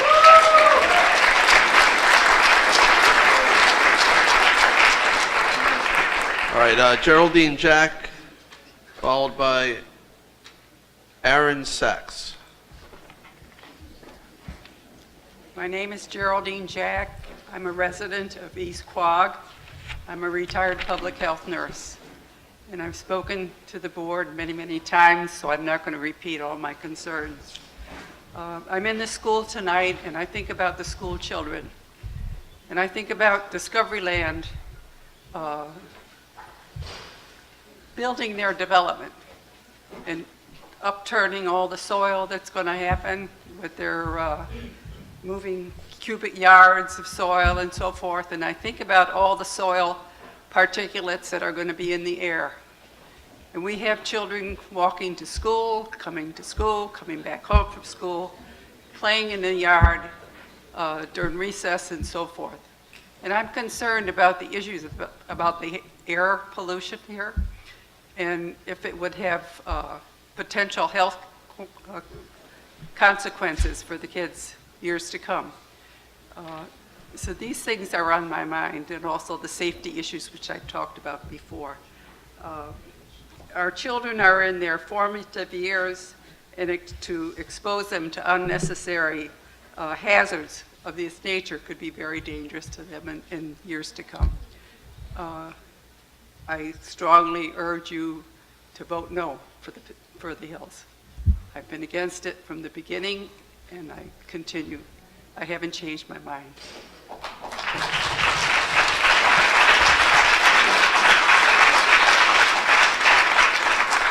All right, Aaron Sachs, followed by John Healy. Good evening, members of the town board and all that have come out tonight. Thank you for taking the time to hear the concerns of the citizens of East Quogue. My name is Aaron Sachs. I'm a fourth-generation local, starting with my great-grandfather born on Lewis Road, and I am here to support the Hills project. I'm sure tonight we've already heard a lot of people talking, and we're going to hear a lot more people talking in support of how positive this project can be for East Quogue, and as well as I'm sure you'll hear the naysayers talk about how the project is not. There will be arguments for and against the science, and there will be dreams of it being preserved, which we know is not happening. I'm personally not here to speak about those benefits. I'm here to ensure that the voice of those that are pro-Hills are heard. 30 years ago, there was a similar project proposed in East Quogue, and that is Southampton Pines. During that time, the Civic Association and the loud minority of the town fought and won that battle. So a similar development with an environmentally controlled golf course and less homes, instead of that, we got Southampton Town's largest development in Southampton. Faith Irwin spoke. I'm also a member of the fire department. She spoke about how 20 years ago, when I joined the department, we were running 300 alarms a year. We're now running almost 600 alarms a year. And in that 20 years, that's when that development was built. That development has had a huge impact, not only on the environment. You know, you can think about what's going into septic. There was talk about what goes into septic systems, right? When you do your laundry, that all goes down into septic and goes out into the bay. When you flush your prescription medicines that you're supposed to be returning, that all goes down. There's no control over that. There's no control over all those homes in Southampton Pines. We would have had 50 homes instead of 200 homes, what we have now. All those alarms. We talk about the school board. The school board is a big thing here, the school. But don't forget that not just the school, but there's an impact on the fire district, on the EMS, on the calls that we run. There's an impact on the police force. They have to respond to more alarms because of more homes. There's an impact on DPW. There's an impact that goes way beyond just the school and just some minor things. So I'm here to speak for that silent majority. There's a lot of people, I'm sure, that are afraid to get up here and speak in the public. I'm not one of those people, unfortunately, so you guys get to hear me. And we saw, though, that the people did speak. They did speak in the election. We talked about it already, the great voter turnout in East Quogue. We know that voter turnout was for the Hills. That's really what brought that voter turnout. 30 seconds. When it comes time for this board, I want you to consider the school boards positive. I want you to consider that the fire district has voted positive for this. And I want you to know that the East Quogue Civic Association does not speak for the majority of the people here. They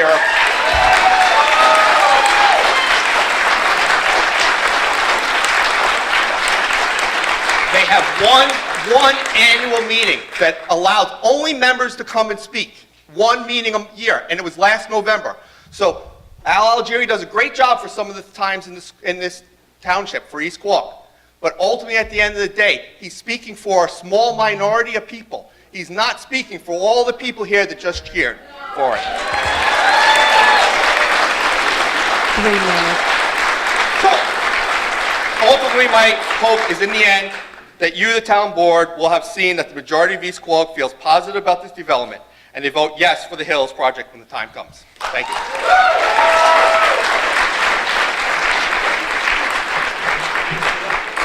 All right, next up is John Healy, followed by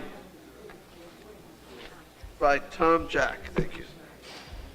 Good evening. My name is John Healy, and as a full-time resident of Southampton, I implore the board to vote in favor of the Hills project. I had a prepared statement tonight, but I'm number 36 as a speaker up here, and I think the majority of the 35 ahead of me did a phenomenal job.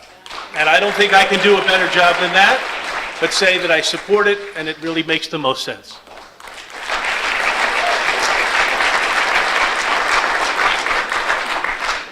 All right, next up is Tom Jack, followed by Bruce Nagel.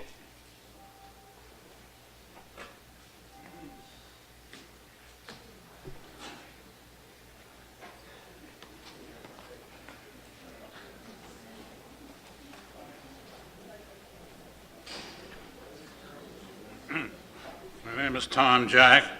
I'm from East Quogue. Over the past 5 years, the town board members have read reams of data, heard from scientists of all persuasions, and held town board meetings in order to make a decision on the hills. The question that needs to be answered is simply, what kind of a community do you want East Quogue to be? For some of you on the town board leaning toward a yes vote, the answer seems to be found in test tubes, soil samples, and pounds of nitrogen. East Quogue or no community can be properly defined in such a way.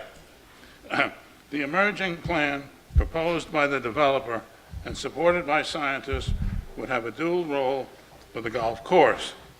On the one hand, a private club for the privileged, and the other, a scientific research center where harmful substances can be studied. The fact is that the proposed golf course is situated on the periphery of existing homes, would allow scientists to observe and monitor us over time. My friends and neighbors are human beings. We're not rodents to be used as unwilling subjects in some sort of an ongoing scientific experiment, no matter who conducts or controls it. When freedom of choice is stifled, democracy is replaced by totalitarianism. How do I know this? Back in 1945, at the end of World War II, we learned the horrors of this warped ideology. Never could I have imagined that I would see the day when neo-totalitarianism would spread to a small storefront in East Quogue with a sign on the front door, the Hills of Southampton. What simply started as an up or down vote over a golf course has morphed into a moral issue over right versus wrong. The five of you, as part of your fiduciary responsibility, represent the moral conscience of East Quogue and the people of the town of Southampton. 30 seconds. You're our guiding light, not developers and scientists. Here the choice the five of you is called to make is very clear. Deny this PDD application submitted by Discovery Land. Thank you.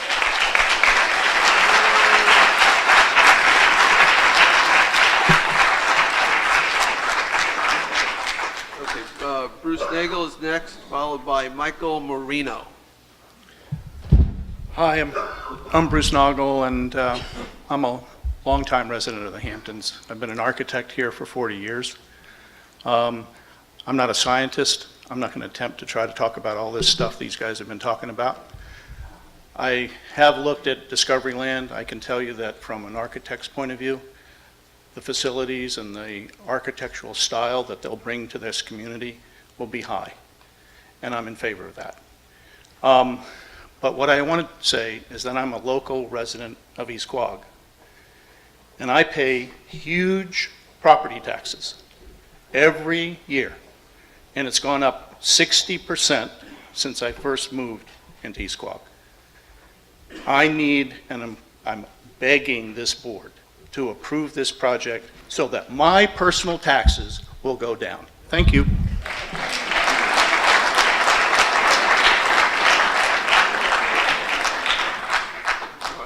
Michael Marino, followed by Michael Wilmot. Good evening, Board. Are we going to vote on this? You guys going to vote on this tonight? Tonight, no. You're not voting on it tonight?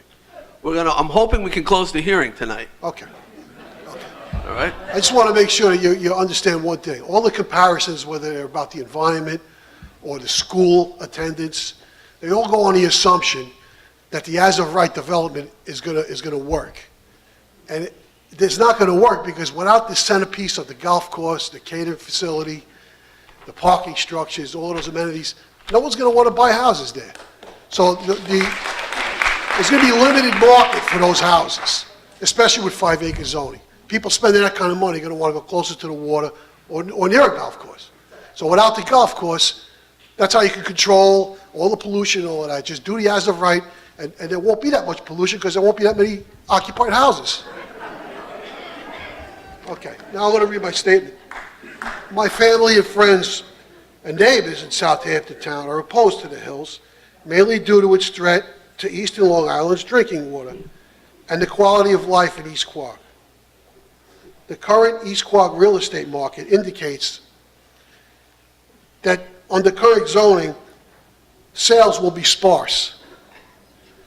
The golf course, catering facility, parking structures are planned simply to generate needed interest in the associated dwellings.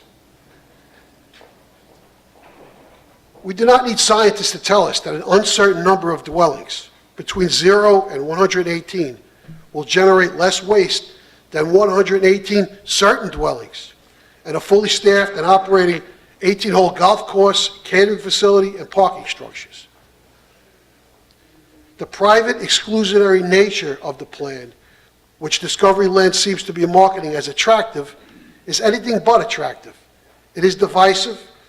The term private community is an oxymoron. This is Southampton, New York. We all usually mix pretty well over here.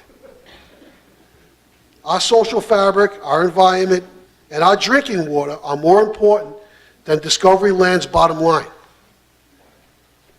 Although everyone's voice matters, please try to evaluate motives. Greed is a very powerful force, as is one's instinct to protect their quality of life in their home and their drinking water. One more thing. 30 seconds. If it's approved under the guise of a seasonal resort, please attach a stipulation that none of the buildings have heating systems.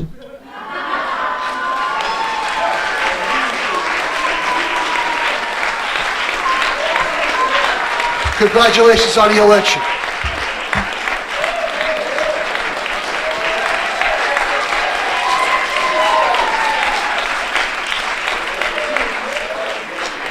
All right. Michael Wilmot is next, followed by Eleanor Cobell. Thank you. Just want to say, everybody kind of said everything I was going to say, so I wrote this long piece of paper, but not going to bore everybody. I just want to say I've lived here for 30 years in East Quogue, and I think it's a great thing. I think the Hills is awesome. I think that it should be approved by everybody on the board. Everybody should be looking at the science as well as the mathematics of this, and it's a win for East Quogue. There's no doubt about it. If you want to sit up here on the board and vote no, you're 100% wrong. The election speaks loudly for everybody. The East Quogue Civic Association does not represent East Quogue. Okay? Thank you.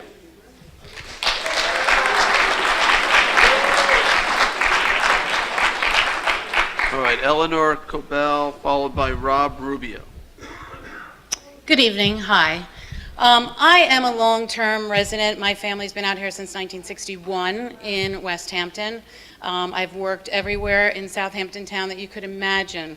I was a summer child, and this was always my home. I live in an 1889 house, and I've read all the science. I've decided to research this all on my own, and I am for the hills. My husband and I both own our own businesses. I consider myself an environmentalist by hobby. I'm not so scientific, but I read everything. My husband's a beekeeper. We farm our own stuff that we can eat all the time, and we don't use any chemicals. And the hills is truly, it's the children that we have to think of. I think of my children, where I'm leaving my house to. I'm thinking of my grandchildren. And for us and for East Quogue residents, I have friends that grew up in East Quogue. I've come to East Quogue all the time. And I'm not going to repeat anything. I think everything that everybody said was perfect. I have nothing to add, only that I support it. And I really hope that you really think of the children and what this will do for this town. Thank you.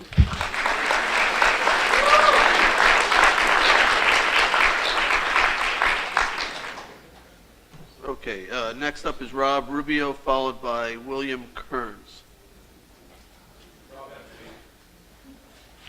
All right, then Bill Kearns, followed by Donna Lanzetta.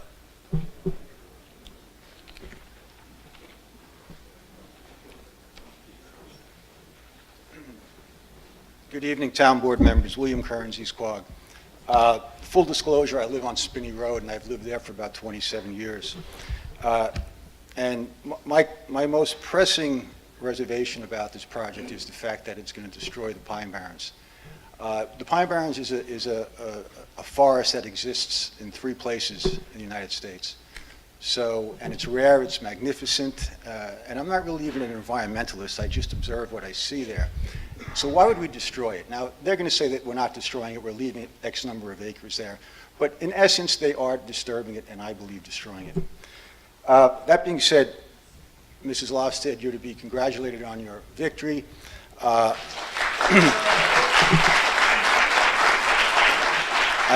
I think you did a fantastic job in light of the fact that you were so disparaged by people that don't even have the ability to vote in this town.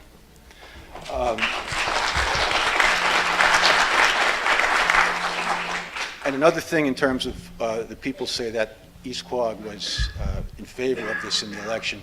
I don't know how that's possible when 2 of the candidates did not reveal how they felt about this project. The 2 Republican candidates refused to answer the question where they were on the hills. So how could anyone say that they voted for them if they didn't know, for the hills, if they didn't know how they stood on the project? Supervisor Schneiderman, you have said relentlessly throughout this process about how you had 20 requirements, then it was 10, then it was 7 requirements that needed to be met to get your approval, 10. Well, I remember sitting with you, it was 20, but anyway, it's 10. And one that really stood out in my mind as one that was very, very pressing is community support. And I don't think you have it. And the reason I don't think you have it is because at the debate in Southampton on Job's Lane 2 Thursdays ago, you said this community is divided on this project. So if the community is divided on this project, you have to vote no. Thank you.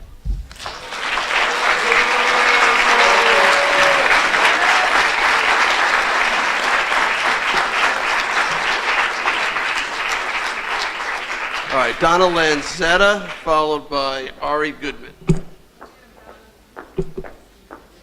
Hi. Good evening, ladies and gentlemen of the Town Board.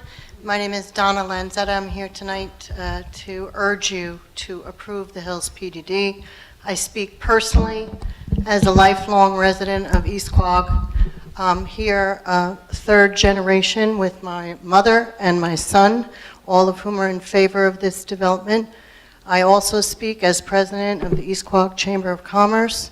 All of our members voted to be vocal in favor of this development. There are so many reasons why this development needs to be approved. The environment. We've seen the science come along and show that compared to the as-of-right development, this PDD is better for our environment. It's that simple. The school. We've seen that the PDD is better for our school, our community, our economy. The majority of our residents are in favor of this development. What is it going to take? We heard, Mr. Bouvier, you said when the science If the science was in favor of it, you would approve it. And when Dr. Gobler came out and said, specifically comparing the as of right to the PDD, that the PDD would have less impact on our environment, that's the science. It must be approved now. Ms. Lofsted, with all due respect, you said you would represent our community. The East Quogue community is in favor of this development. And everybody rumbles, Thank you. No, for those of you who think, the reason I say that, and it seems to be a source of rumbling, is because Let the speaker speak, please. the data from the election shows that the voters... Stop interrupting the speaker, please. The data from the election shows that the residents who voted from East Quogue, those East Quogue residents, voted in favor of the town board members who are in favor of the PDD. We've spoken. It really does seem that at the point that Dr. Gobler... Stop interrupting. It's been a learning experience. I learned a lot about my community in the course of this process over the years. I learned that our creek has the most nitrogen in all of New York State, highest levels of nitrogen. I learned about nitrogen and where it came from. It comes from development.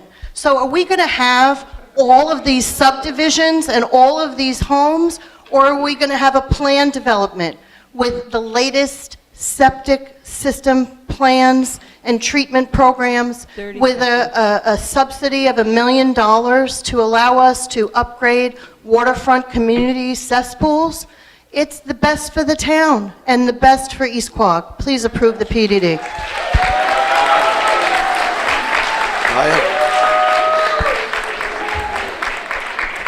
Ms. Lenzette, I apologize that you were interrupted.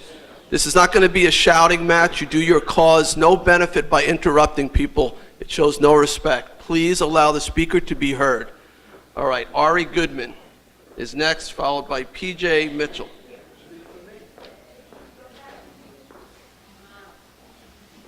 Ari Goodman. Is Ari Goodman here? Ari left. How about P.J. Mitchell? All right, there's P.J. And on deck, Ron Cass. Don't be intimidated. Oh, don't worry, I'm not. I'm a little angry, but not intimidated by any means. P.J. Mitchell, I am a long-term resident of East Quogue. And the first thing I have to say is, I'm here to speak for myself. I don't know a majority of East Quogue. I don't know them personally, so I don't know how they feel. So I am not going to say that a majority of East Quogue is against this, although I could say that. I could say that, and nobody could stop me. The bottom line is, we are here to speak for ourselves, and that's why I'm here. And I'm here to speak against the hills. I have been against the hills from the beginning, and I'm sorry I was so annoyed, but forgive me, the last speaker. If the past is prologue, we should all be very, very concerned about what this development would become. Because if Discovery Land's business practices and their activities in attempting to get this PDD through show any indication of what this project would become, we should all be very concerned. The attack on one of our council people was beyond the pale. An Arizona company coming in and attacking they can't vote, they just come in and they take out glossy spreadsheets with nothing but lies, filled with nothing but lies about one of our council people. And that's insulting. It's insulting because they come into our community and try to sell us a bill of goods with slick advertising and promises. And the bottom line is that's all we have from them. We have promises. We have science, yes, we have science, but I'm a retired attorney and I used to do litigation in LA, high-end litigation. And we used to have experts, and we had a name for our experts, and many times we would call scientists in. And we had a name, I won't use the name now, but they were something akin to prostitutes, because if you pay somebody enough money, they will say whatever you want them to say. And the scientists after scientists who have said that this is a good project and the science is good and nothing's going to happen and the nitrogen's good, you know, I think most of it was paid for. I don't know that. I have to say, I have to 30 say. seconds. Okay. The other thing is that this is a false choice. There is no as of right. I mean, technically there's an as of right, but there's no real as of right. And if we don't have a golf course, chances are we're not going to have a bunch of homes there, because who wants to live in that part of East Quogue? Yeah. Thank you.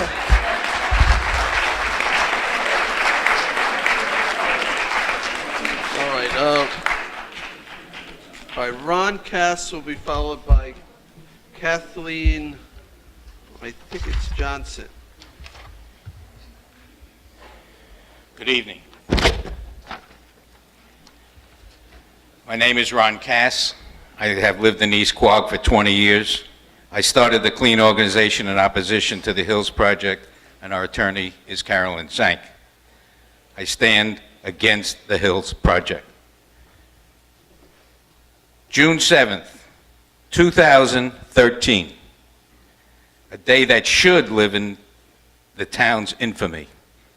That's the day that the town of Southampton received the preliminary application for the Hills Project. That's 4 years ago. Right? How many years? 4? Did you say 40 years? 4. Okay, maybe this isn't working right here. It's long, not We that had long. another thing about 12 years ago, similar, but it wasn't 40. Feels like 40 years. Okay. That was, again, 4 years ago. We've been through this for 4 years. There have been about 6 public meetings with about 90 speakers and hundreds in attendance at each meeting. Most hearings lasted 4 hours or more, which you probably forgot about. Not at all. Not at all. I've heard the same opinions expressed here tonight as fact. Opinions are not fact. Same thing has been going on for the 4 to 6 meetings that we had. There's not been much new here, but there's been a lot of smoke and mirrors and false claims. Dr. Gobler came out with one statement, and now it seems to be that people are interpreting it the wrong way. Hopefully, the town board will see through the smoke and mirrors that has gone on here tonight and in the past. We've all heard enough. It's time to conclude this issue. Time for a decision. It's really, really time for a decision. Let's do it. Thank you.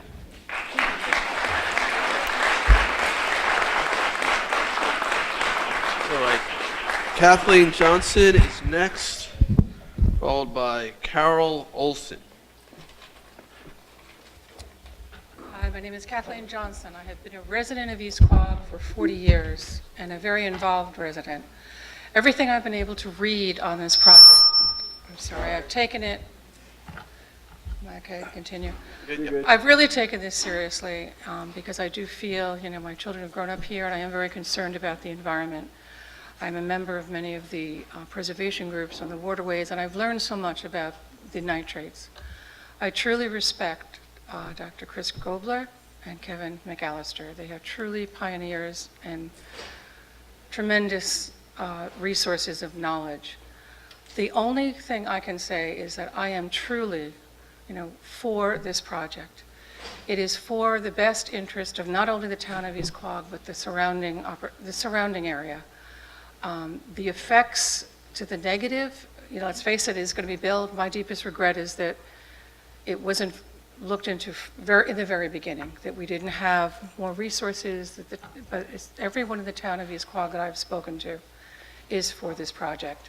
I beg you for again, our schools, our emergency services, and the impact it would have. And again, at least with the hills, the nitrate level will be monitored, and they have complied, and I want to thank them for that.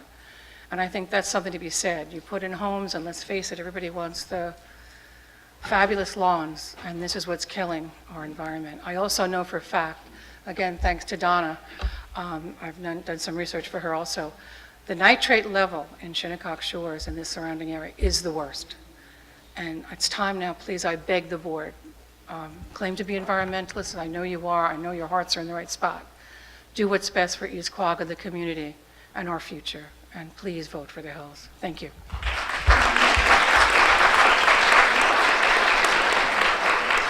All right, Carol Olson is next, followed by Vicky Greenbaum.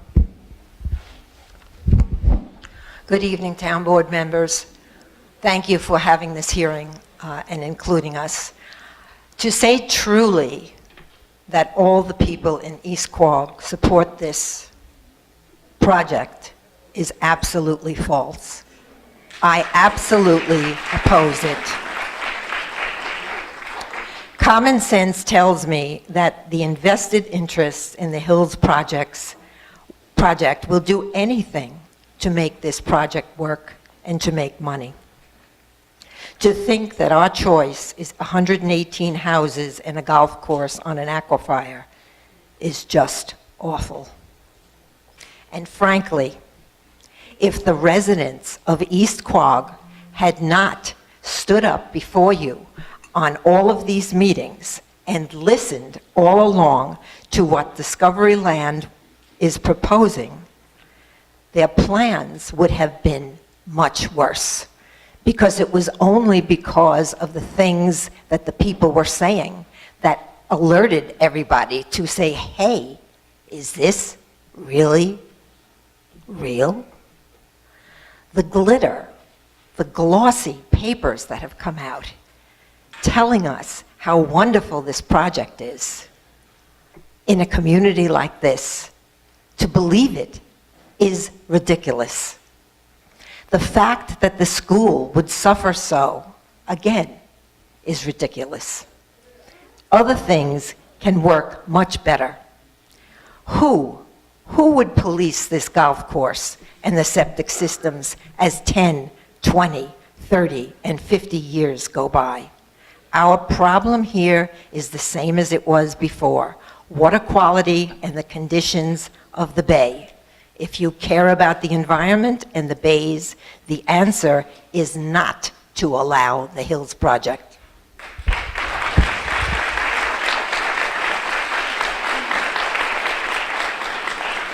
Okay, Vicky Greenbaum, followed by Bob DeLuca. Good evening. I've spoken at probably every meeting.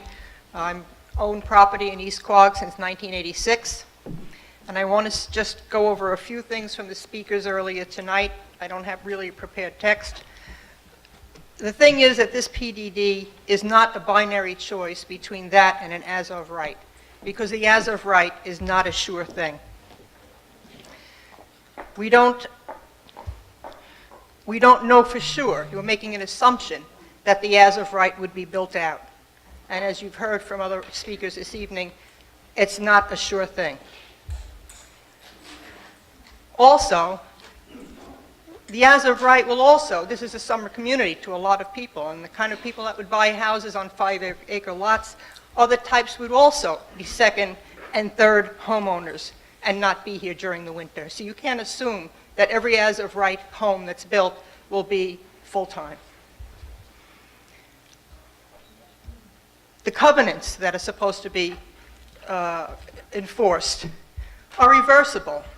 Any homeowners association can take a vote and change their documents. I know I was the president of Shinnecock Shores Association, and we're working right now on changing our documents. The enforcement of the restrictions and covenants are in the hands of the future town boards, which Mr. Schneiderman has said himself. In the future, we hope that the people in charge of the town boards will be able to monitor this. The golf course is reusing water. Does the water they're pulling up include pesticides? What type of pesticides? Pesticides don't disappear. They're there. And if they start sucking up some of that stuff, they could be pulling up pesticides and shooting them all around the golf course. The developer has promised around $5 million, maybe, dollars to spread around the community, maybe more. But their money that they're going to make on this is approaching $500 million. So if they're spending $5 million and they're making $500 million, is that a balanced community benefits between the developer and the community? It's supposed to be balanced. That doesn't sound like balance to me. It sounds like 500 to 1. 30 seconds. And lastly, we were supposed to have a vote on this in September, then November 2nd, then I read in the papers November 14th, and now I'm hearing November 28th. Enough of this. Enough of these meetings already. We've all said the same thing. How many times? You don't need any more information. Please stop these unending hearings and vote now against the Hills. Thank you.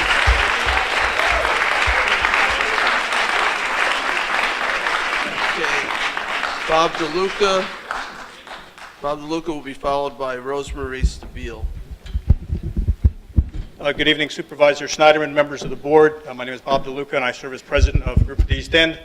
And I'm only going to make, I think, 1 point tonight. But I want to preface that by just, for the record, letting you know that I hold a bachelor's degree in environmental science, a master's degree in environmental science. I've served as a research biologist and senior environmental analyst with the Suffolk County Office of Ecology, and taught state and local environmental policy as an adjunct professor at Long Island University for 15 years. I tell you that because the issue that I want to talk about, I think, is part of this conundrum that we find ourselves in, which is it's the constant debate about as of right versus the PDD. This is, everybody has talked about this, whatever side you're on. And the problem is, unless you do this every day, like some of us do, you don't realize that a PDD essentially is a boundaryless proposal that allows an applicant to come before you and try to make the case for what it is they want to do. And essentially, an as-of-right development is a term that comes out of early zoning that talks about the unit density over a particular area and has nothing to do with the last 40 years of environmental regulation that speaks to what approving boards can require of a project. And that's the problem. There's a sense that the as-of-right would be a terrible development because it's not going to have the same level of environmental mitigation, and that the PDD would provide that mitigation, and that helps people feel better about it. Okay, I get that. But you know better. And when I say better, I mean only because you do this. There's no reason not to know this if you don't do it every day. And I tell you that in addition to that, when we came to this process, we didn't come here to tell you to do nothing. We basically engaged hydrogeologists, designers, and planners and built a plan, a resort-style plan, to conform with the kind of development that this developer builds, to show you on that property that cut down substantially less trees, used substantially less water, would have had substantially less pesticide use, but it may not be an alternative that's specifically of interest to them. Now, you may remember the famous equestrian facility, right? I said put in a horse stable, and by the time we got to the FEIS, there was a report that said we had to have 178 horses for 118 units. So these things are subject to interpretation. At the end of the day, you all have to decide whether or not the good concerns that you've heard from the caring people that have shown up here, all of whom giving you, I think, their best opinion on the project, needs to be understood in the context of what it is you're being asked to do, which is the boundary and the framework of zoning does not stop at an as-of-right development. I have nothing to gain by stopping the best project ever from being built. It doesn't help me. I'm an environmental guy from an environmental organization. If I could get a better plan, I would get a better plan. So I'm not here to tell you to do the as-of-right because I think it's a better plan. I'm here to say, let's start with the most protective zoning we have in the town. Let's apply environmental mitigation over that zoning on a framework built on essentially the only scientifically based environmental zoning that I know of on Long Island, which was the 5-acre zoning that you did. And from that, you have a proposal that looks closer to the thing that we came up with because that was the standard that we used. So it is not, as somebody said, it is not a binary decision. You have a lot that's going on here, and frankly, if it ends up before the planning board, fine, we'll take it to the planning board, we'll make those arguments there. But I just plead with you to consider that there is more going on here than just the as of right versus the PDD that you've been shown. Advertising works, but so does leadership. And I ask you to lead, make a decision, end this process, live with the consequences, and we'll all go away and we'll go to the planning board. Thank you. All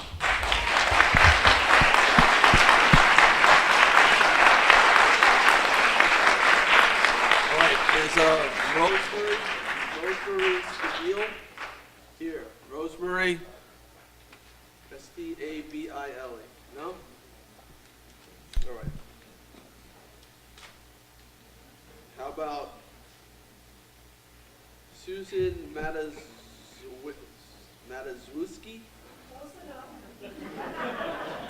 It's not an easy one. I thought Schneiderman was on it. It's that SZ in the middle. Matuszewski.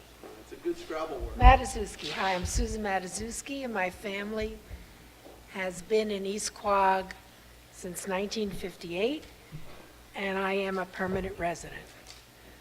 I asked the board to please use your common sense. I know it's not so common, but please use it. I think of a golf course. I think of a large catering hall, having many catered fairs, outside membership, and a huge parking garage over an aquifer. A huge parking garage over an aquifer. And I say, does that make sense? Seasonal workers with children, and they will stay in East Quogue. And I want to know, is the town of Southampton going to help pay my school taxes? That's what I want to know. Are you going to help me? Because if it's $27,000 to educate each child, who is going to help me? And the other thing I want to know is, when the town board changes, who is going to police what the Hills is doing? Who's going to watch these pesticides after you're gone? I can't get in there. It's a gated community. Who's going to watch? And the other thing I want to know is, can Discovery Land be believed after the tactics that I have seen on Election Day and before? The things I have seen, and it's just not to be believed. And this is what I'm going to put my trust in? People that do those kind of things? I don't think so. So obviously I am against this project. And I would rather see the subdivision rather than this, because I can't believe that this project would be better, no matter what the science you tweak it to say. Thank you.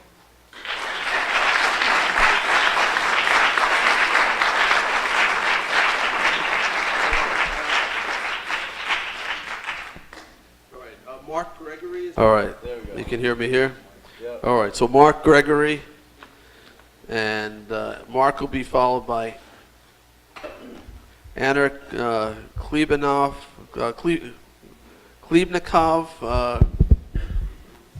Brinsmaid. Close enough for me. All right. Mark Gregory, you're easy, right? Quick and simple. I'm a 46-year resident of East Quogue, and I'm for the Hills Plan. Just a couple of thoughts to ponder. Our school district, Rob Long and his staff do an awesome job. Could they handle another 44 homes if the Hills doesn't go through? That's 20% more students added to a school that's already feeling a serious strain. Our fire district, I'm a volunteer firefighter in East Quogue, 30 years. Aaron Sachs brought up a very good point before. Over 600 calls we're doing right now. Today we had 2 alarms. We had 12 people to handle 2 alarms. As a business owner, can you allow volunteers to leave, How many times a day before it financially affects you? As an employee, can you stay home? Can you afford to take the time off to help your community? Things we must ponder. The Southampton Town Police Department, excellent force. The East Quogue sector car, Alpha 22, is the first car to be pulled every time something is going on in this township. So we lose our police car before anybody else. Think about that. More homes, more need, no police to handle a call. What are we going to do about that? We're going to have to hire more police officers. Miss Lofstead did win the Southampton Town election. She lost in East Quogue. 506 votes, that's according to the Board of Elections, last place out of everybody. Why? Because she turned around and gave this plan a death sentence before she ever stepped foot in East Quogue and walked the streets and talked to people. I give Miss Dombrowski-Fry a lot of credit. She walked the streets of East Quogue. She talked to people, not selected groups. She talked to people on the streets. When you answered her on Facebook, like some people would not do, she answered you and she gave you an answer. You did not. Remember this when you come to vote. This land was owned by locals. It was sold by locals. Locals brokered it. Local banks, local businesses all made money off this. Now we have a person who bought this land. Now we're expecting them to donate the land, to do whatever. They bought this land fair and square. They're abiding by every rule and every decision you have made. I think it's only right that we give Discovery their chance to do their part and do the right thing by the community, which it seems in my eyes they've been trying to do. Thank you very much.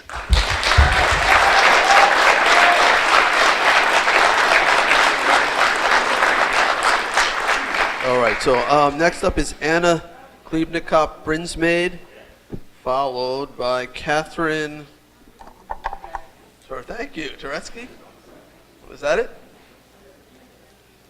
Turetsky? We'll try that. All right, so Anna with the complicated name is not here. Catherine? All right, great. And Catherine, you'll be followed by Joseph Sanacola. Good evening, Councilman Schneiderman and Town Council. I'm here as an individual in support of the Hills Project. I am not a lifelong member of East Quogue, but a long time. I've been here. My father was in the military, and he decided to retire out here. I've sat on the school board for 12 years. I know the impact, what it has with kids coming into our school and trying to get a budget passed. Sometimes if we had people move into our district, 2 or 3 high school kids could put us under the budget. And we've had a hard time passing them, and I worry what happens if these houses get built that are going to impact our district. So you have 2 choices in front of you. I hope that you do your due diligence and pick what's right for East Quogue. And one thing I think that we should start is, let's start at home and use our own water bottles and drink our water that I drink right now from home and don't have any plastic. So I'm drinking my Suffolk County Water Authority water now, and I hope that everyone does the same to start and get rid of that plastic. Thank you.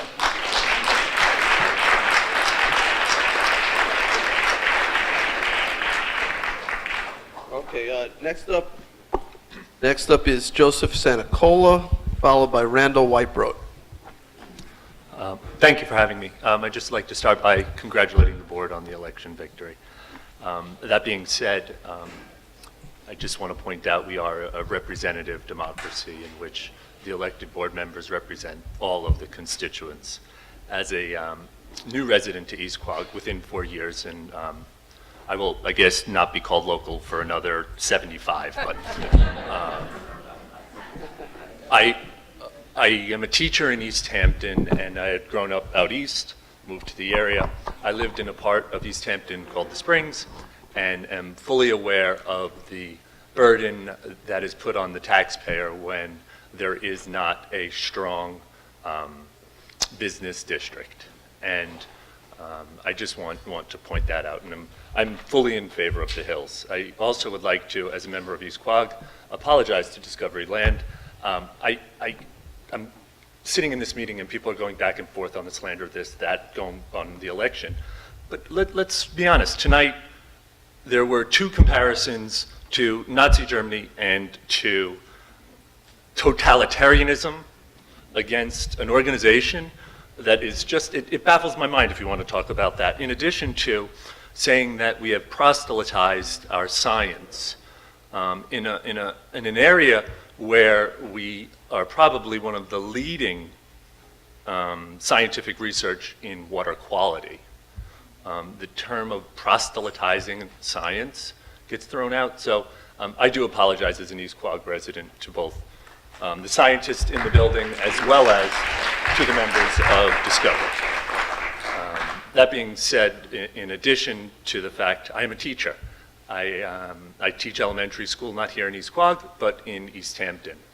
And the burden to the educational environment will be ridiculous. I can tell you right now, my daughter is currently in East Quogue, is in a class of 16 or 17 students, and receives a premier education, a private school education here at East Quogue. And I commend the teachers, and I commend Mr. Long. The stressors put on the district if the as of right goes through, I can't even fathom it as a teacher, because I have seen what's happened in the Springs out east. They're cramped. They can't even pass a bond to add space. So just looking in that direction. And as I said earlier about a representative democracy. 30 seconds. The fact that Proposition 1 was on the ballot also had a lot to do with bringing out the Democratic vote and Democratic support in Southampton. So if you're going to look at the ballot as a whole, I'm not marginalizing your victory, and like I said earlier, I think you should be commended, but you should represent the people of East Quogue. This is the first time that I've ever, in all of teaching, that NIMBY does not apply. The people want it in their backyard. 3 minutes. All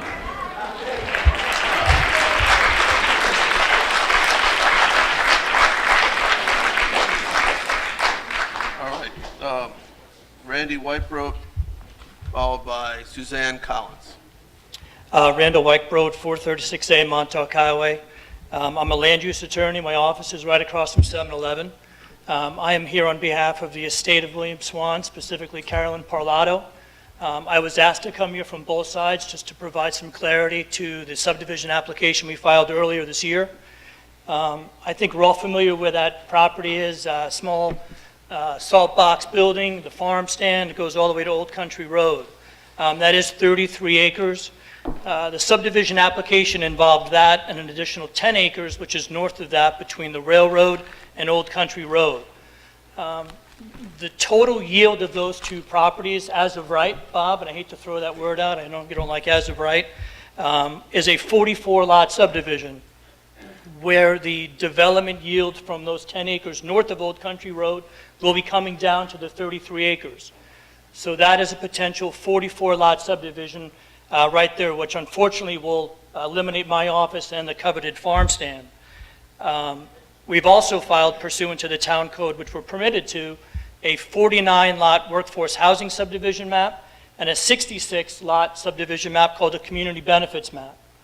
I want you to be mindful that the Parlato family, Carolyn specifically, when Bill Swan passed away, inherited all of his land, several hundred acres, and they have worked with the town of Southampton and have preserved all of that but this last nugget, and it's a perfect square, really, and it's the hamlet proper of East Quogue. And she does intend to pursue that application, and that's fact. It's not an opinion. I'm not a representative of the Hills. I've met with Bob DeLuca, I've met with Al Algieri, I've met with Discovery Land Company. This application is separate and apart from that, and it will move forward, but for if the Hills project is approved. They are in contract with the Parlatos to acquire this in the event that this PDD is approved. If it's not approved, we're moving forward with the application. Again, that's fact. It's got nothing to do with the Hills project. And she's preserved, again, over several hundred acres, whether it's the Pavilion Restaurant property, Hot Dog Beach, the Weesuck Marina, wetlands, waterfront, dune front. I think the family's done a great job, and this is something that they've always wanted to do. I remember the Atlanticville project that didn't go over very well. This isn't the Atlanticville project, it's just a standard subdivision map pursuant to the town code. So I just wanted to provide that clarity. Thank you very much, and it's great to see democracy at work.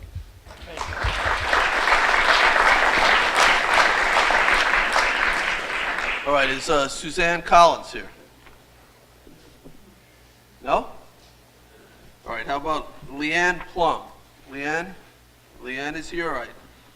And then followed by Ann Capolo? Capola?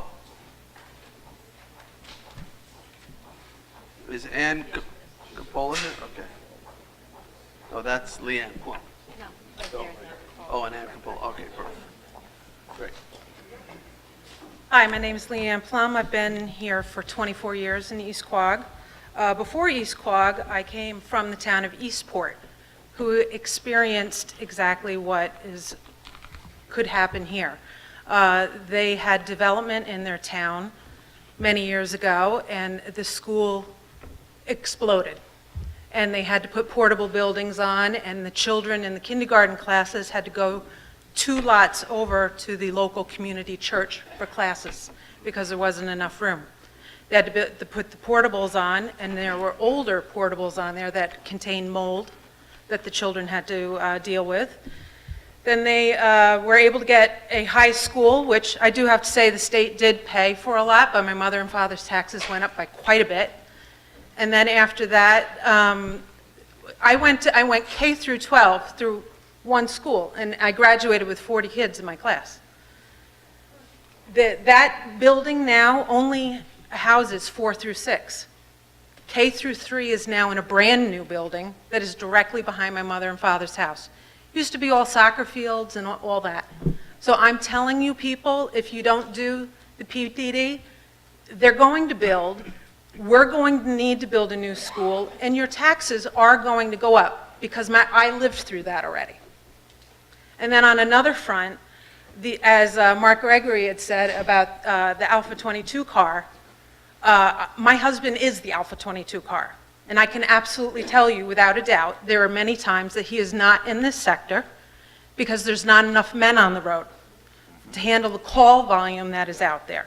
And my husband is in an area where he has to jump to Flanders, or he has to go to Hampton Bays, or he has to go do arraignments in the morning because you don't have somebody particular to do arraignments.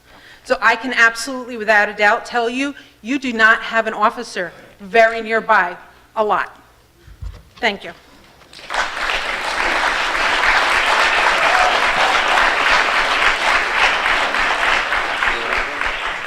Ann Capola.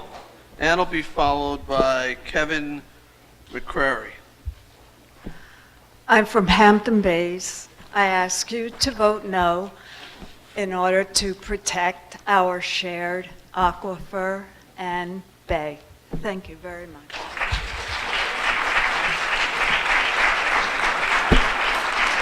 All right, Kevin McCrary is next, followed by Pete Ryer.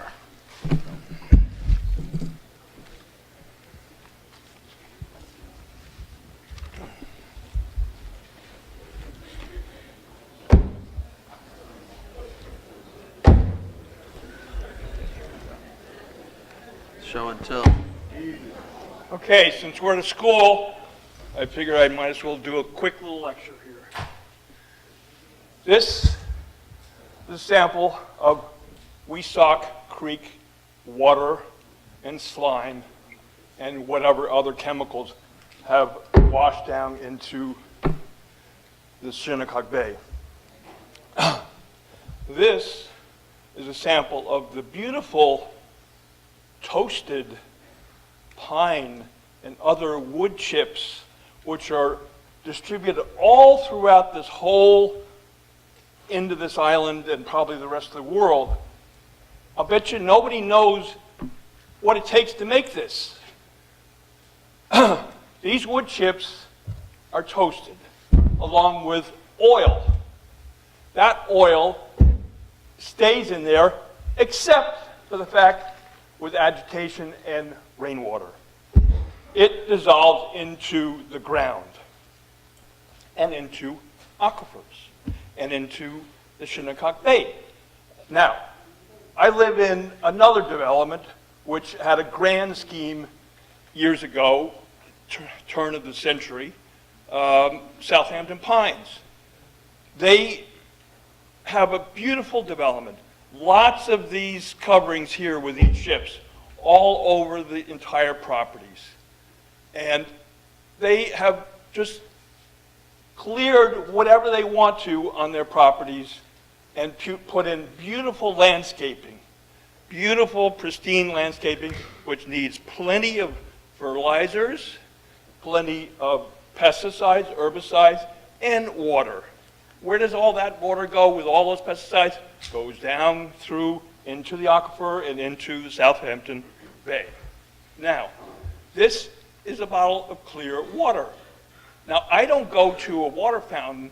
I don't drink public water. I haven't drank public water for God knows how many decades, because we all know that it's probably not very good for you because it has chemicals in it such as chlorine, fluoride, and so forth. So if you see here on the board, how many people have a glass of water that they got from the water fountain out here for these kids? None of you. And I bet you most of this audience drinks the same thing, bottled 30 water. seconds. So I'm going to make an example here. This is the land that Hills consists of. If you put the recycling system in here, you're going to redistribute that, whatever pollution is in there, 3 minutes. going back up into the aquifer, which will then leach out and go back down into Southampton Bay. I want to say one other thing is that it feels an awful lot like we're at the signing of a treaty between the U.S. government and the American Indians, or let's say the indigenous people of this continent prior to the white men coming and invading their territory. And all those treaties, if you know anything about history, is they've all been broken. And this treaty will be broken with the Hills Project. So if you expect the Hills to abide by the covenants and all of the other agreements and so forth, and all the residents 5, 10, 20 years down the road, forget it. Thank you. You'll be sold down in the creek like all the other Indians. Thank you. All right, Pete Ryer, are you here? I am. All right, Pete's followed by Nicole Aldrich.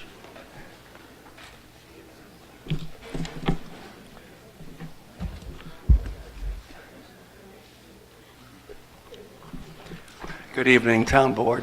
My name's Pete Ryer, and I am from East Quogue. Before I say anything, I want to congratulate Julie on her great victory this week. I also want to congratulate Jay on his great victory this week. For real. Appreciate it. Are you a Democrat now, Jay? I am. In that case, I'm going to say this out to everybody. We're watching you now. We're watching. You mean you weren't watching before? No, we're really watching now. That being said, it's after 9 o'clock, and I get very inarticulate after 9. It's just something that happens to me. I have spoken at all these meetings, and I've written at least 8 or 9 letters to the Southampton Press against the Hills, so I don't need to rehash any of that stuff. There was a couple people here that said, that invoked some very fine people, George Bernard Shaw, Jack Kennedy, and Ben Franklin. And I wish I'd done my research, but I can only invoke she's not my favorite first lady, but she is a famous first lady, and that's Nancy Reagan, when she said, just say no. So I'm going to say this to everybody here. Julie, just say no. Christine, just say no. Jay, you're a Democrat now, just say no. John, we know you're going to say no. Stan, you have nothing to lose by saying no now. Please say no. Sunday, you can't vote, but if you could vote, I want you to say no. Thank you. No to the Hills. All right. All right, Nicole Aldrich, followed by Larry Penny. I did. I laughed. Hi, everyone. I feel like I know you all since I've spoken many times. And thank you for allowing me to speak, even though it seems that no matter what I say or other people, you know, who are for the Hills for the right reasons, it doesn't really matter what we say. The one thing is that you cannot deny the facts, and by doing so is a sin, because you're lying. You know, the facts are facts. All of you sitting up there waiting on the finding statements, when you said you were waiting for the finding statements, the finding statements came back positive. So to vote against it and say no, that's a sin. In East Quogue, hold on one second, I'm losing my train of thought. Sorry. Just so you know, I spoke with an employee of East Quogue. She is one of the top employees of East Quogue, and she's very concerned that the Hills is not going to go through, because if the alternative happens, this school is not going to be able to provide for that amount of kids. And what will happen is they will probably have to, you know, shift them to a different school district, because there's no other zoning in East Quogue to build another school. This would probably be like a pre-K program. So this sweet little school that I purposely moved to this town for would be gone. I moved here way out of Southampton so my kids weren't just a number, so that they were a person. I could call here and speak to Mr. Long in a minute, you know, and to devastate this town by allowing other people to come in and move in as full season people, it's going to ruin the town. And for everyone that's booing people that are just stating facts, like Meredith Erb about how the people sold the land, and you know, and these people bought it, and they're booing her, was awful. I mean, they're rude. They're insanely rude by booing and making comments. That's not right. You know, and you should think about that, and think about the future of the children and the future of the people in this town, and what is truly, truly right for this town. And that's it. Thank you.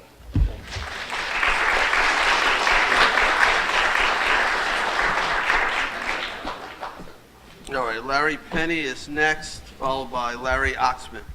Hi, Larry Penny, 82 years old, Southampton town resident for the last 50 years, about. Yes, well, when it comes to booing, what about the way that the Hills people put 2 full-page ads on the Southampton Press taking one of our best council ladies to task and calling her names almost and saying, yeah, what about that? And I want to tell you that there are 3 possibilities, not 2. There's a possibility of a golf course. There's a possibility of it as of right, whatever that means. There's a possibility of buying the land and keeping it in permanent open space. Why do you think we created that 2% rule? We created it to buy open space. And yes, you haggle with the owners, but you ultimately win. Before the open space in East Hampton, we bought the Grace Estate, we bought the Barcelona golf course now. No houses, we bought a lot of things, but now we have that money. I think it's around $90 million or so. I don't keep track of it, but so this as a right thing doesn't mean anything, frankly. And I want to say that this is a very good town board. I voted for everybody here, I believe. I'm not sure. And I get back to that thing. I mean, we can't have somebody from outer space, essentially, criticizing our council people who are underpaid and trying to do the best job they possibly can. Thank you, Larry.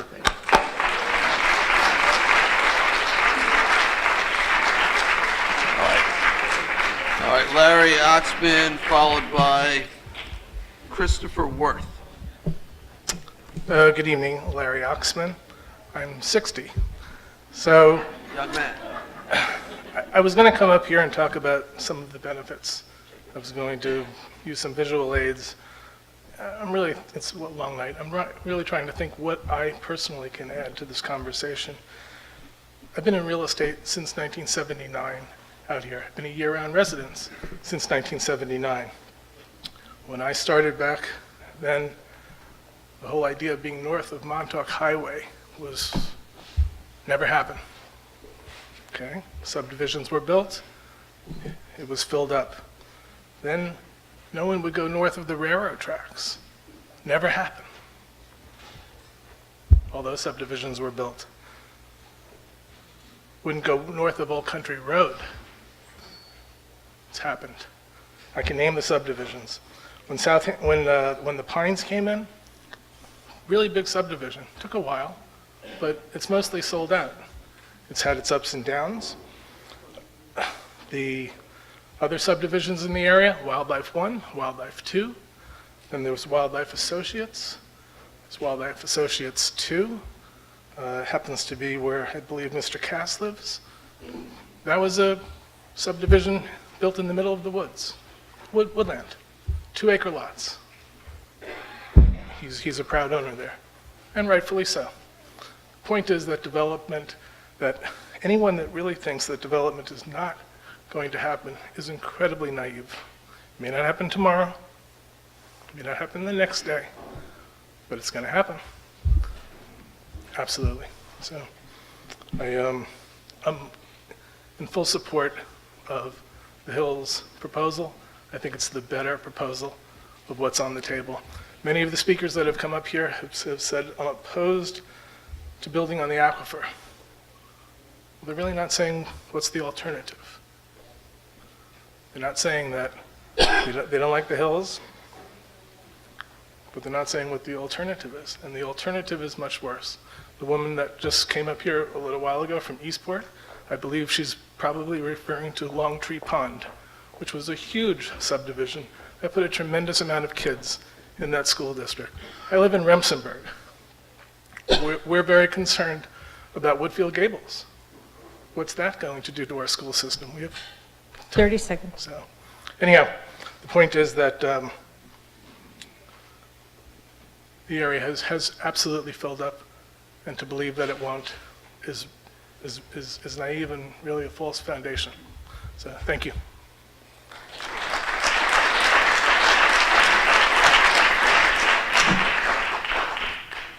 All right, Christopher Worth, and Chris is followed by Dan Manning.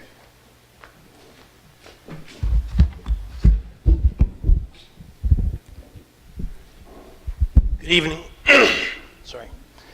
My name is Christopher Worth. I'm a one-year resident of East Quogue. My wife and I moved here 1 year ago, so we don't know anything about what's been going on. We don't know about the history, but we do want to build our life here, and we want to have kids here and hopefully stay here for retirement.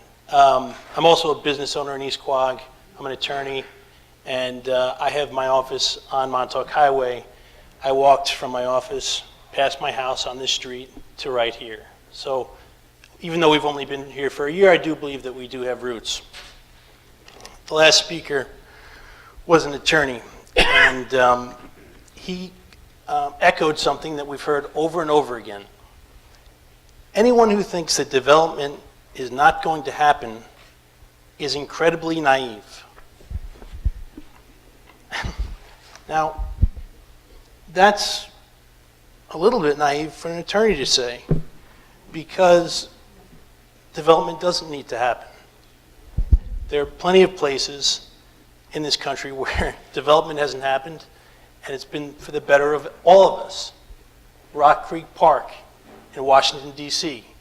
When I was an attorney in Washington, D.C., I lived in a place that's similar to Long Island, is being saturated every day. The exits on the highway they have more developments. Development is rolling east. All you need to do is cross the canal to see how much fun that can be every day sitting in traffic. But in Rock Creek Park in Washington, D.C., when I was working, I had go out on the one day I had off, and I'd run around this beautiful park that was preserved back in the turn of the century of our country, I believe, in the 1800s. It was the first, one of the first instances of the government's use of something called eminent domain, which is where when there's land that can be taken for the public use, the government pays fair market value for that land. And that land is preserved for time immemorial, for the use of all of the people.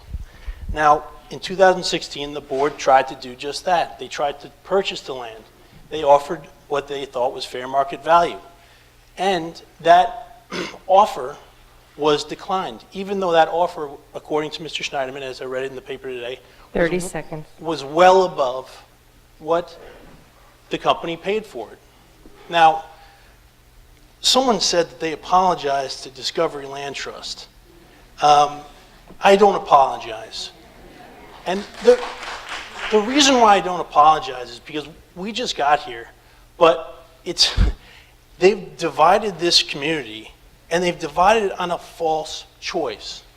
Either you give us our golf course 3 minutes. on our aquifer, or we're going to load up your schools, raise your taxes, we're going to take away cops, take away firemen. We've been threatened. You have to finish up, Chris. Thank you, Councilman Schneiderman. I believe that it's a false choice. I don't apologize to Discovery Land Trust, and I encourage the board to deny the PDD, and if the Discovery Land Trust continues with their development goals, to consider exercising eminent domain and paying fair market value for what they did pay for.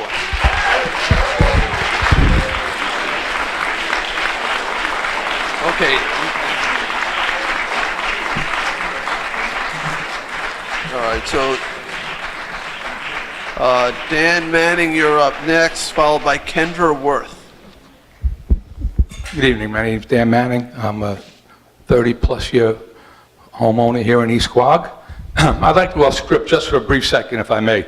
There was a recent article in the paper thanking the board for their efforts in the E Quogue beautification, and I'd like to commend you on that as well. The article was written in the paper by the head of E Quogue Civic Association, which failed to mention two people that are very responsible for this. So because of that admission, I'd like to acknowledge Jamie Maloney and Brian Babcock for all their endeavors on this board for East Quogue and beautifying our town and village here. No matter what side of the argument you're on, you have to really appreciate the efforts of these people. And I think that it was a gross omission not to have them in that. Maybe it was by not intentional or an oversight, but because of difference of opinion, but I hope that was the case. I was going to talk about a few things tonight, but I ran into a friend of mine in the store day. I asked her if she was coming. She said she couldn't make it, and because she had to be at home tonight with her young children. Most of her friends are doing the same thing. If you think that this room was overfilled with people in support of the Hills, can you only imagine how these young people, if they were able to come here tonight, would be supporting the Hills? Because that's exactly what she wanted me to convey to you. Her and all her friends, they can't be here. There's young people, they have at home, they're working 2 jobs. They see the consequences of a no vote. They want a more better, substantial future for them here. They want progress, not stagnation. They don't want people opposing this Hills because it's going to affect their lifestyle and their future here.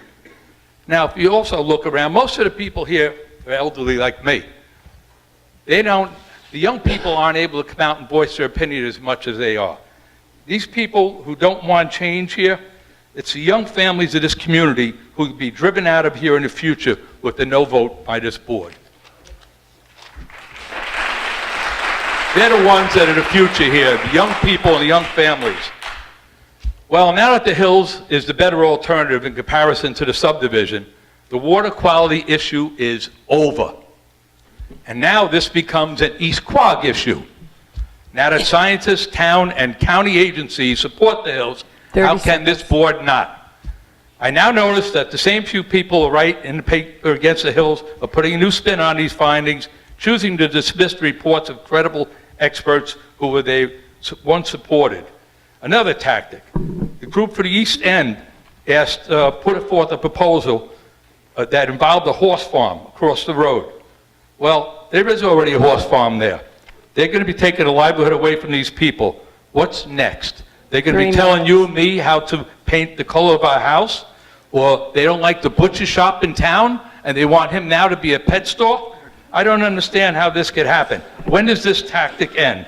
The developer already has the reduced right impact alternative to this board, and it is called the Hills.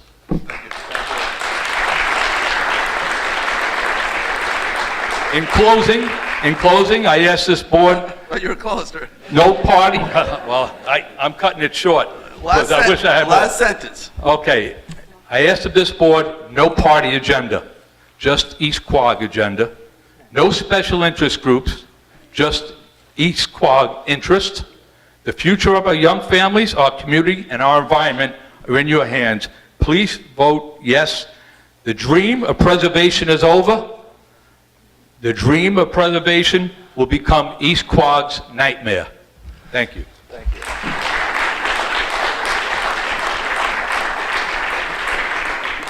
If that was one sentence, it was definitely a run-on sentence.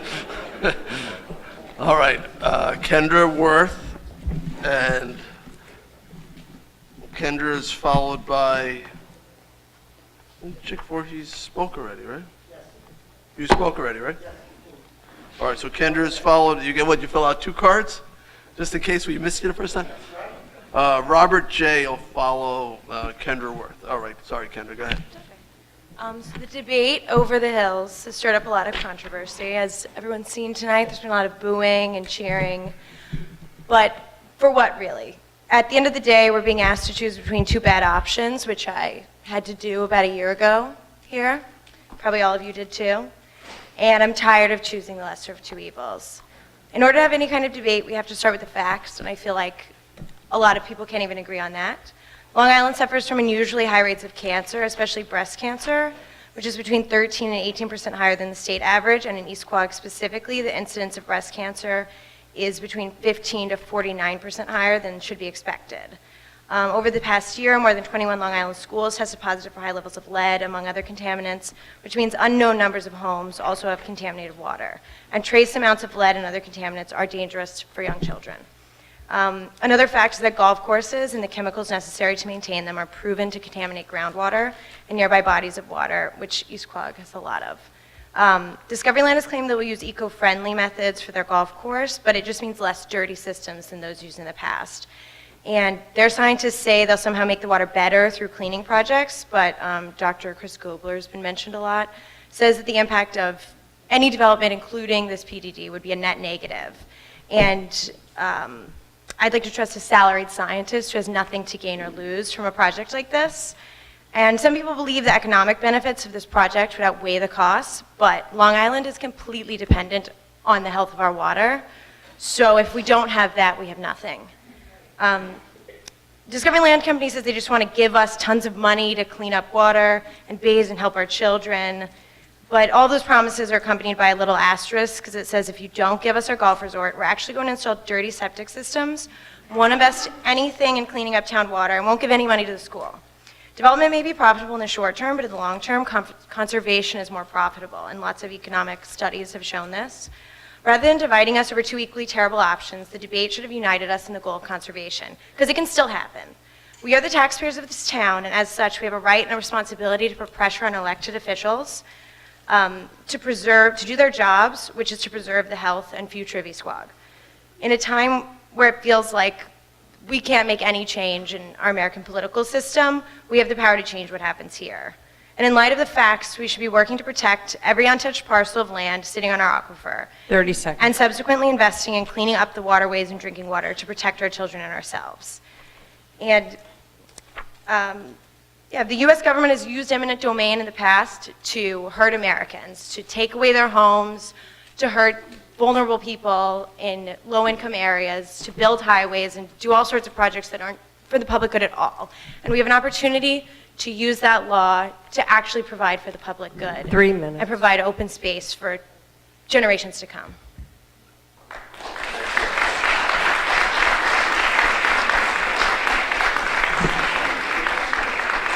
All right. Robert J., followed by Joe Mastaszewski. Hello, everybody. And, it's a great turnout again. I just have a couple of things to say that a few people have said before. But I'm speaker 71, and I heard it 3 or 4 times mentioned out of the 70 before me. Discovery Land, we all understand, is a resort developer. Therefore, they want to develop a resort. What happens if they're not granted the PDD? It's not this either-or proposition that just gets presented over and over and over again. It's just so interesting that everyone drinks the Kool-Aid in this regard. Now, does Discovery Land want to build 118 homes without a resort? Maybe, but of course the same answer could be maybe not. We don't know what their plans are, but a resort developer wants to develop a resort. They're not in the home building business, they're in the resort business. Everyone has to be cognizant of that, or at least consider it in their thinking. What if 100 homes, 100 plus homes are developed on 5-acre zoning? We're talking about homes that would be valued in multiple millions of dollars. 1 million, 2 million, 3 million, we don't know. But let's say 100 plus homes are developed, just as that is a possibility. How many of those homeowners are sending children to the schools? Those would be a large percent of second home owners. That has to be understood by mostly everybody. We don't know. Has that been quantified? I haven't heard it from the board. I haven't heard it from your experts. So I don't know the answer to that. The other alternative is Discovery Land made a huge effort, spent God knows how much money to promote their effort. They can cut their losses and run. Say, what the heck, we made a hell of an attempt. Let's chalk this one up, we didn't quite get it. So that land could become available for other purposes. We don't know. The answer is everyone here is espousing as if they know. No one knows. All we know is Discovery Land wants to build a resort. Without the golf course as the centerpiece, they're not here to build 118 homes, nor is there necessarily a market. Right now, is there a market for 118 30 seconds. homes at with $2-3 million? So let's be realistic about that. Lastly, a woman, there she is, she did mention the PDD law states for every dollar benefit to the developer, the town should benefit an equivalent dollar, 1 for 1. I've mentioned it in meetings before. It's interesting, nobody cares about that either. Discovery Land is looking, as they should, to make as much money as they can. They're looking to make up to $500 million additional revenue on the change of zone to the PDD.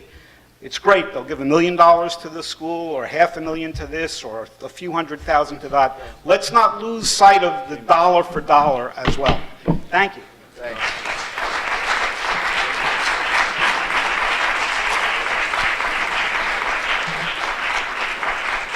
All right, Joe Mastaszewski, followed by Ted Davis.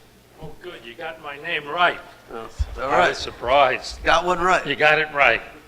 All right, I guess the only reason I signed up to speak is because some of the things that other people were saying, I just didn't think it was right. Who could say what this election portrayed? I didn't have much choice. Who did I have that I could vote for that would have been against the Hills? So I had to vote for everybody. What the heck? That's why I vote. So I don't believe statements like that. The other thing is the alternative, all those other homes on 5 acres. I live here, I don't have children. Look around, a lot of the people who are against the Hills were elderly people. How many kids do they have in their homes? And as far as the fertilizer on 5 acres, who's going to have a 5-acre lawn? It's probably going to be the same proportion of grass on their lawns and their property as we're going to have with the Hills. So therefore, I don't see any advantages. And if this sucking up all this fertilizer that comes from the water is so great an idea, why do they have to use any supplementary fertilizer? And there's so much chemicals already in the land. And that's what I want to say. Are there the majority of people in East Quogue for it? Maybe. Why didn't we have a referendum? How can you make a statement like that when you don't know? And that's my point. A lot of facts, or a lot of opinions that are not based on fact. And the board has to look at the facts and not opinions. And how many people are sitting out there with stickers, or how many people are booing. Thank you. Thank you.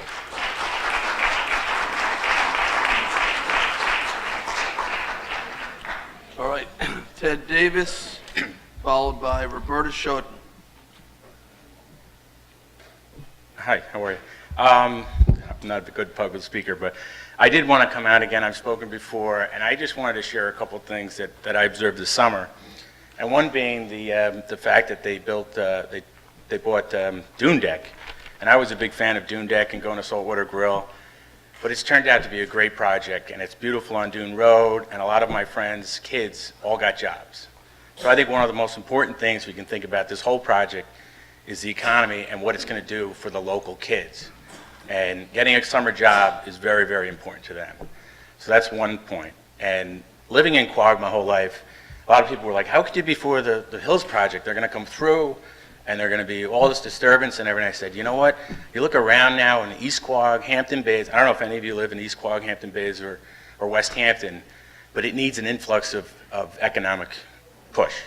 And I think everybody will agree that that's what this would bring. I mean, as long as the environment is protected, I'm not somebody that wants to come up against the environment at any means. And then just one other thing I wanted to share was, I did meet John and Julie at a fundraiser like about 3 weeks ago. And my impression was that if you basically found that the environmental statement was pro-Hills and the economic value in the schools and what it would bring to the thing was, you didn't say you would vote for it, but that's what you would take into consideration. I just hope, because I'm sick of politics these days, that you'll go with what is correct and what is right for the town, not your politics. Thank you.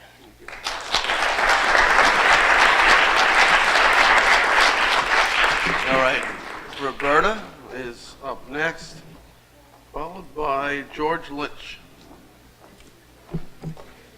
Hi.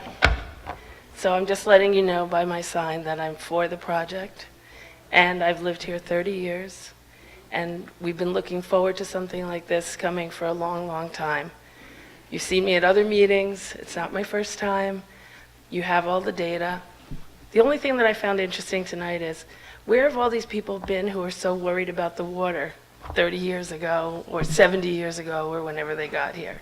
Why is it just now? But anyway, I'm for the Hills. Thank you for your time. I'm tired. Bye.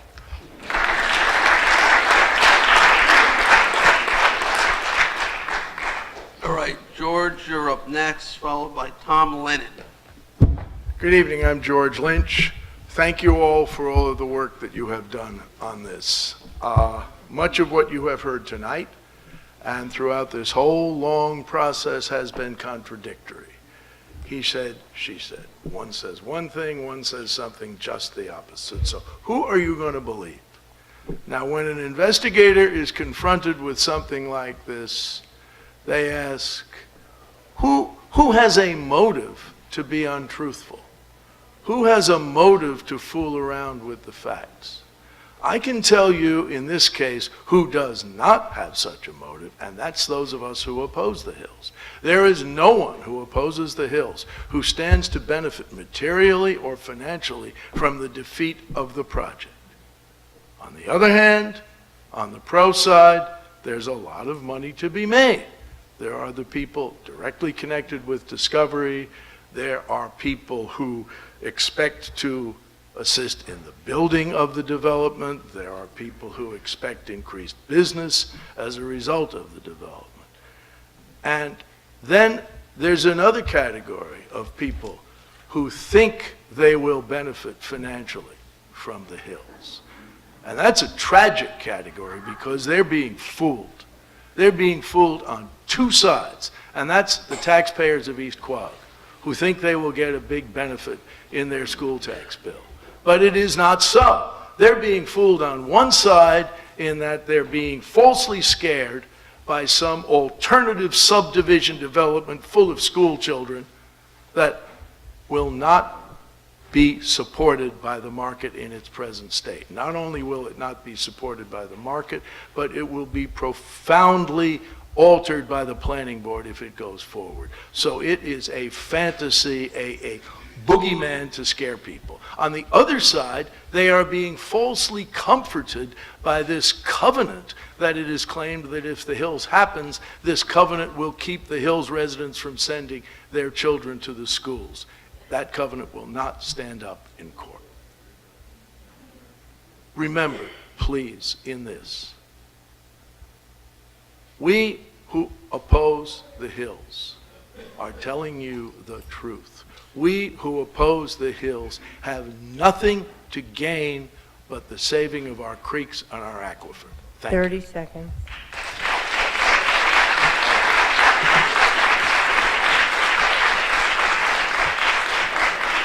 All right. Tom Lennon is there. Tom is here, followed by Fred Havemeyer. I'm just going to start with, I'm Tom Lennon, I'm from East Quogue. My family's been out in Southampton since 1960. We moved out here full-time about 20 years ago. We moved to East Quogue about 15 years ago for the school. And, you know, the gentleman a couple of speakers ago made a great point about summer kids getting work. The Hills have started the project on Dune Road. It's been a tremendous success. A lot of friends, children of mine go to school, work there. The gentleman before me talked about economic benefit in terms of, you know, who's for this? Well, there's going to be people that are going to be working at the Hills. There are going to be people that are going to be building for the Hills. That's all part of the process. That's economic. That is economic advantage of having a project like this come to our town. You know, the schools obviously is first. The economic benefits to the people are second. At the beginning of this process, there was a lot of talk, a lot of rhetoric about the science. You know, the people that were against the project, well, the science is against it. The science doesn't work. The science this, the science that. All the studies have come out positive for the science. So now those people are now jumping to the other side and saying, well, the science doesn't matter anymore. The science does matter. The science shows that this is going to work. Listen to the science. You know, this has become a political thing, which it unfortunately should not be. This is not about voting for one party or against a party. This is about voting for what's best for the children of East Quogue and for the families of East Quogue. East Quogue needs this economic developer now. We need it. We absolutely need it. There's been negative talk about the golf course, that the golf course is not going to be good for the town. Well, you know, you look at Southampton, you look at East Hampton, you look at Bridgehampton, you look at Sag Harbor, you look at West Hampton. They all have high-end golf courses. Those towns don't seem to be suffering because they have a nice golf course. A golf course is not a negative. It's a positive thing. Wake up, folks.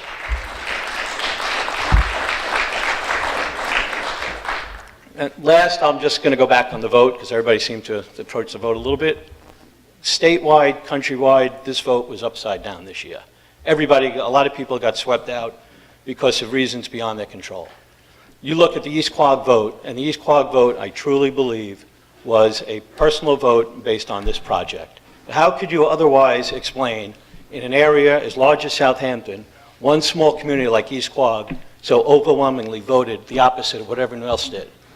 I read a piece in 27 East the other day, and there was a comment by some person east of the canal, and was talking about the Hills project, and the comment was something to the extent of, you know, who cares about East Quogue? That's west of the canal. 30 seconds. And that unfortunately is the feeling of a lot of people out east.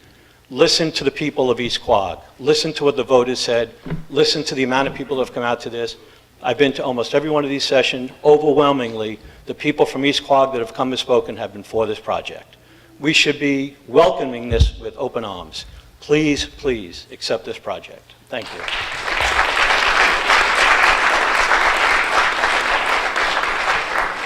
All right, Fred Havemeyer, followed by Silas Anthony. Good evening. We all know what a disaster the PDD legislation was. The town board is eliminated. We have this one PDD left, the Hills PDD, and it has been the poster child for everything that a PDD shouldn't be. The entire community is divided. Just look at this room. One half the room is for, the other half is against. It's a damn shame, to be honest with you. I'm here to call for common sense. Straight thinking common sense, not all this complicated smoke that's been thrown up.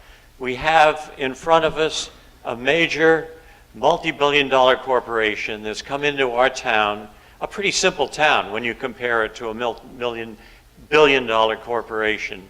We have a battery of lawyers, a battery of consultants, a battery of public relations people.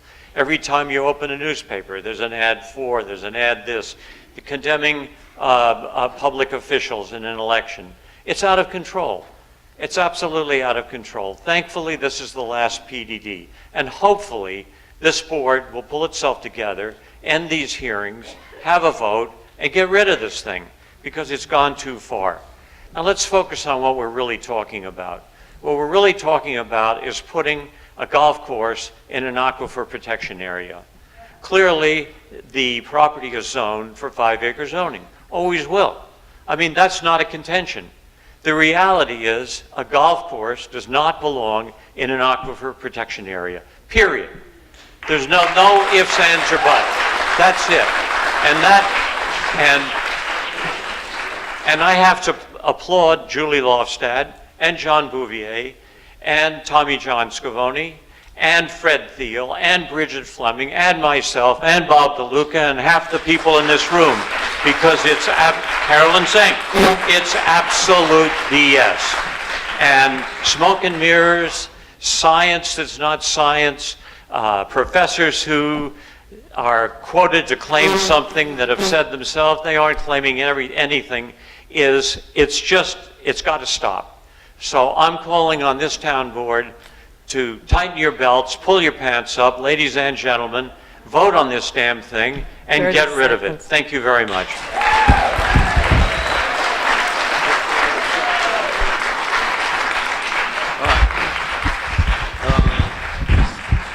Silas Anthony will be followed by Peter Sartorius. My name is Silas Anthony, West Hampton Beach for 41 years. I just wanted to say a few things. People talk about opinions and things. Here's just a couple of facts. One fact is it's unprecedented for the East Quogue School District to appear and state a position in favor of this project. That's unprecedented. Discovery committed in the FEIS, if you've all read it, I'm sure a lot of you have not, to long-term monitoring and enforcement, and that has been in place in the town of Southampton for over 20 years for the bridge and 12 plus years at Sabonic, no cost to the taxpayers. And the FEIS is the town's product, and the town and its consultants prepared the finding statement and the local law. So if you don't agree with your paid experts, what's the reason? We'd like to know. Because as I cannot believe I'm going to say this, but I'm going to agree with Fred Havemeyer, common sense. Let's put common sense involved, because let's make a common sense decision. Because what's the best common sense decision for a school, for kids, for a local town who has to be voted on by a board that's from Southampton, voted in through Sag Harbor and Bridgehampton? This is about the town of East Quogue. What's its neighbor? A very good company who's gone a long way to make this work. Thank you.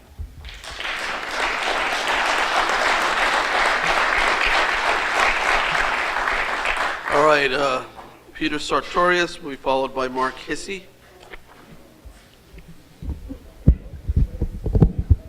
Good evening, I'm Peter Sartorius, and I live in Quogue, and I have nothing to gain from the Hills project. The case for the Hills, scientific and otherwise, is set out in enormous detail in the environmental impact statement, in the finding statement, and in many speeches at these public hearings, I think all of which I've attended. The case against the Hills, on the other hand, is made without scientific support, in generalities, overhyped rhetoric, and conjecture that it's not really going to be built, that the monitoring is going to fail by the town, that the covenants won't be enforceable, and there's no basis for any of those statements. But that's okay.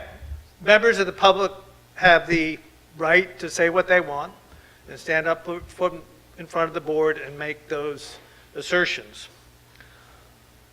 Members of the board, on the other hand, if they're against this project, have an obligation to say why, and that has to be on a rational basis and supported and have supportable conclusions. Unfortunately, we've gotten to this point, and we really haven't heard anything from people who we think are against the project as to their reasons, and I'm disappointed to that.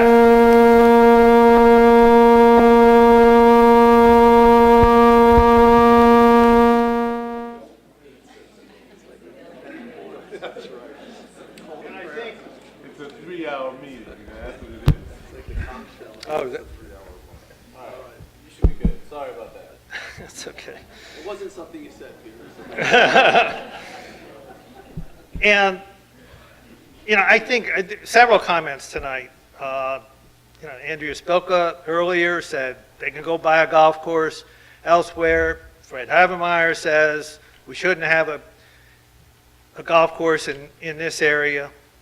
And they are generalized statements, and there is actually no basis in the record that I've heard to support any of those conclusions. In fact, the evidence has been with Bridge and Sabonic and the other new golf courses is that the monitoring is effective and that there's no resulting pollution. So, obviously, I'm in favor of the hills. As I said, I have nothing to gain. I think it would be a great boost for this area, and the benefits are surely way better than any other as a right or other alternative. Thank you.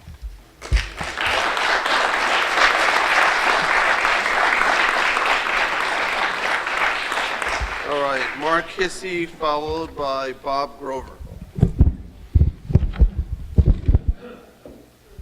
I'm not going to sing. Good evening, Supervisor Schneiderman, Town Board members. I'm pleased to be here at the hearing at the end of a very long process. However, I am concerned because just like other residents here of East Quogue, they're worried that this board is going to act in a way that's counter to the town's own comprehensive plan, that they're going to vote counter to the approval of this town's planning board, to go counter to the approval of the Suffolk County Planning Commission, which, by the way, recently voted 11-1 to be okay with this project. I was at that meeting. I heard something very interesting. One of the board members there said, in all his years that he's been on the board, and it was a very, very long time, he couldn't remember a project that came up that even retired one Pine Barrens credit. I don't know if that's true or not, but this is what the board member said. He said, how on earth can you look badly upon a project like this when we've been asking for this all along, and you've got somebody willing to retire 30 Pine Barrens credits? He said, this is exactly the kind of project that we're always looking for. I'm going to go on now. The town, I believe, the village rather here, the hamlet, is worried that the recommendation of the East Quogue Fire Commissioners is going to be ignored. Counter to the recommendation of the East Quogue Union Free School District, and counter, possibly most importantly of all, to all of the scientific evidence that you've been presented with. The Hills Resort not only complies with the town's comprehensive plan, and would provide exactly the type of development that the town board envisioned in 2008. The project would also provide very significant tax benefits, especially for the school district, without any increase in attendance. It's really amazed us that people have expressed opposition to the very type of project that the town board and the local community have said repeatedly that it desired. Words like no-brainer are used frequently when people talk with me about the project and its benefits. The only explanation that is rational is that people simply want this development to do nothing and leave the land fallow. I can assure you, 1,000,000%, and that's been the question a few times, this will not happen. This land is going to be developed. So hopefully we can put that question to bed. The only possible explanation is because no one identified a better alternative. In every study from the East Quogue 2008 FGIS to the present FEIS, the project is consistently the best combination for protection of open space and generation of community benefits. Yet there are still those who remain opposed to the project. 30 seconds. That opposition is neither grounded in logic nor in science, since both have repeatedly been found to have supported the project as supposed. I'd just like to throw out a couple of stats here. There's been talk about, well, who's had the upper hand in these hearings, and let's face it, hearings are just representative, I think, of a general feeling amongst the community. But in the 4 public hearings that we had, 155 people came out, individuals, in support of the project. A few of them multiple times, but 155 individuals. There were 70 who voted against. And tonight, not including me, we're at 49 versus 28. Now, you can't take that to the bank, but it is indicative of the move of the community, and I would urge you to vote for this project. Thank you.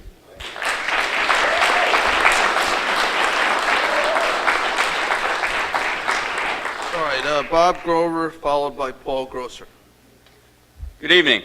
My name is Bob Grover. I'm Director of Environmental and Coastal Sciences for Greenman Peterson Incorporated in Babylon, and in that capacity I've been studying our bays for 45 years.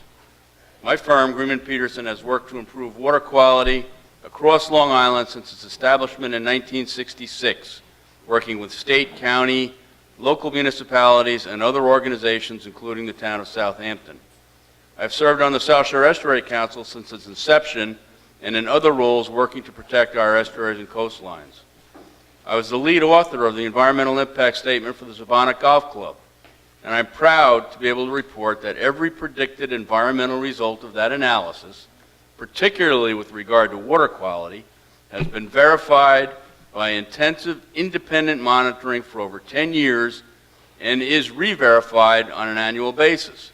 There is no credible, sound reason to expect the hills to be any different. The laws of physics just haven't changed that much. I've been studying the hills proposal for a couple years now, as well as the existing zoning, and it is obvious that the hills PDD is far more beneficial to our bays than a subdivision. Why? The hills is seasonal, lower density, lower fertilized, professionally managed and monitored, and it invests significantly in on-site and off-site nitrogen mitigation efforts, which the current zoning does not provide. The hills will invest in an advanced wastewater treatment plant for the resort. It will provide for an advanced system for this very school building that we're in tonight. It invests $1 million in subsidies for advanced wastewater treatment systems for local homeowners. And it invests almost $500,000 in bay restoration, which is near and dear to my heart, including shellfish reseeding and eelgrass planting. All of this results in a net reduction in nitrogen to our bays. This is significant, it is unprecedented, and it would not be available with the existing zoning. No off-site mitigation can be required with existing zoning. And don't be fooled by the people telling you that as of right is out of date, it's no longer used. It certainly is. It's in your own town zoning code. It's used by every municipality, it's used by courts, and it is in fact real, and the as of right has already been established and verified by your own town planning staff. 30 seconds. From an environmental and societal standpoint, our team has addressed everything you've asked. All of our standards have been met and improved upon. The record shows clearly the hills is the best deal for the environment and for the town. And for all of those reasons, this board is compelled to approve the hills unanimously. Thank you.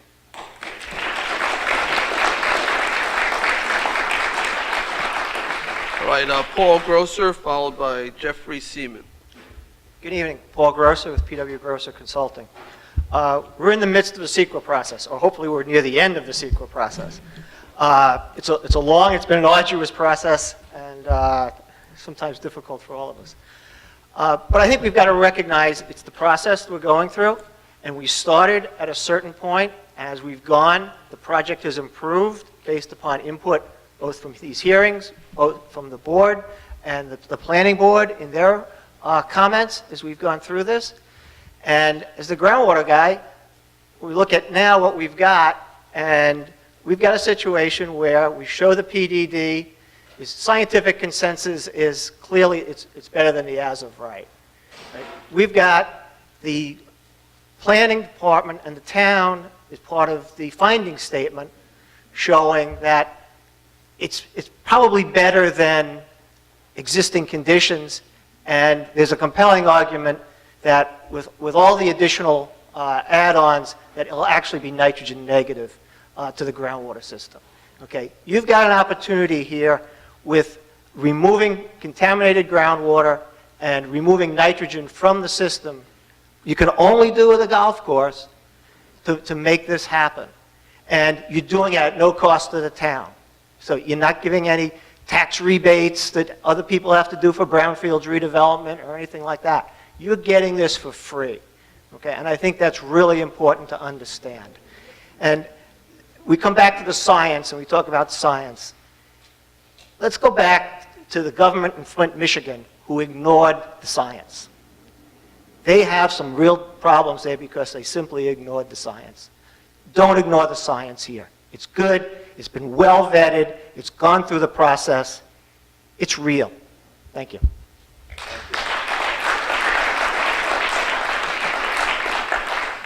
All right, Jeffrey Seaman, followed by Brian Grogan. We're almost at the end. About 3 cards left. So. Good evening, board members. My name is Jeffrey Seaman. I'm a resident here in Southampton. Been here for 18 years as a full-time resident, including 15 years spent here in East Quogue. It's been interesting listening to many of the comments regarding the golf course because I'm the individual that prepared the integrated turf health management plan for the hills as a professional environmental stewardship program that's been based on science. For the record, my qualifications are that I'm a board-certified environmental professional. I'm a certified golf course superintendent. I hold pesticide licenses for New York State and New Jersey. I have a master's in environmental engineering and technology from New York Institute of Technology. And I have a master's in turfgrass management from Penn State. So I took a very serious look at what the needs of the Hills project would involve in order to protect both water quality and the environment. The Hills plan is very similar to Sabonic and the bridge plans, with the exception that our types of pesticides and our frequency of use have been severely reduced compared to the other 2 golf courses, which lab studies on their groundwater and surface water quality results clearly prove the golf courses themselves have not had any impact on the groundwater or the surface water. Now, all of the decisions that we make on the golf course have to be pre-approved through the town's planning department. So these protocols that have been set into place are really very restrictive compared to all the other golf courses on Long Island that are all built over the sole source aquifer, which is why the DEC has very strict regulations in pesticide use. Now, going to the as-of-right proposal, I think a lot of people believe that many of the programs that are being implemented through the PDD for the golf course and all of the properties within the development are applicable to the as-of-right, and clearly they are not for 2 clear reasons. As much as the town would like to, you do not have the authority to control pesticide use in Nassau and Suffolk County. 30 seconds. That is exclusive to the state of New York. And likewise, nitrogen, That's controlled only by Suffolk County, and we've reduced both of those significantly through the PDD. So for the water quality protection of the hills, it's environmentally beneficial over the as-of right. The team has addressed all of the questions that through the CEQA process have been asked, and the PDD standards have either been met or exceeded, and the CEQA record clearly shows 3 this minutes. is a desired alternative, and I would urge you to vote in favor of it. Thank you.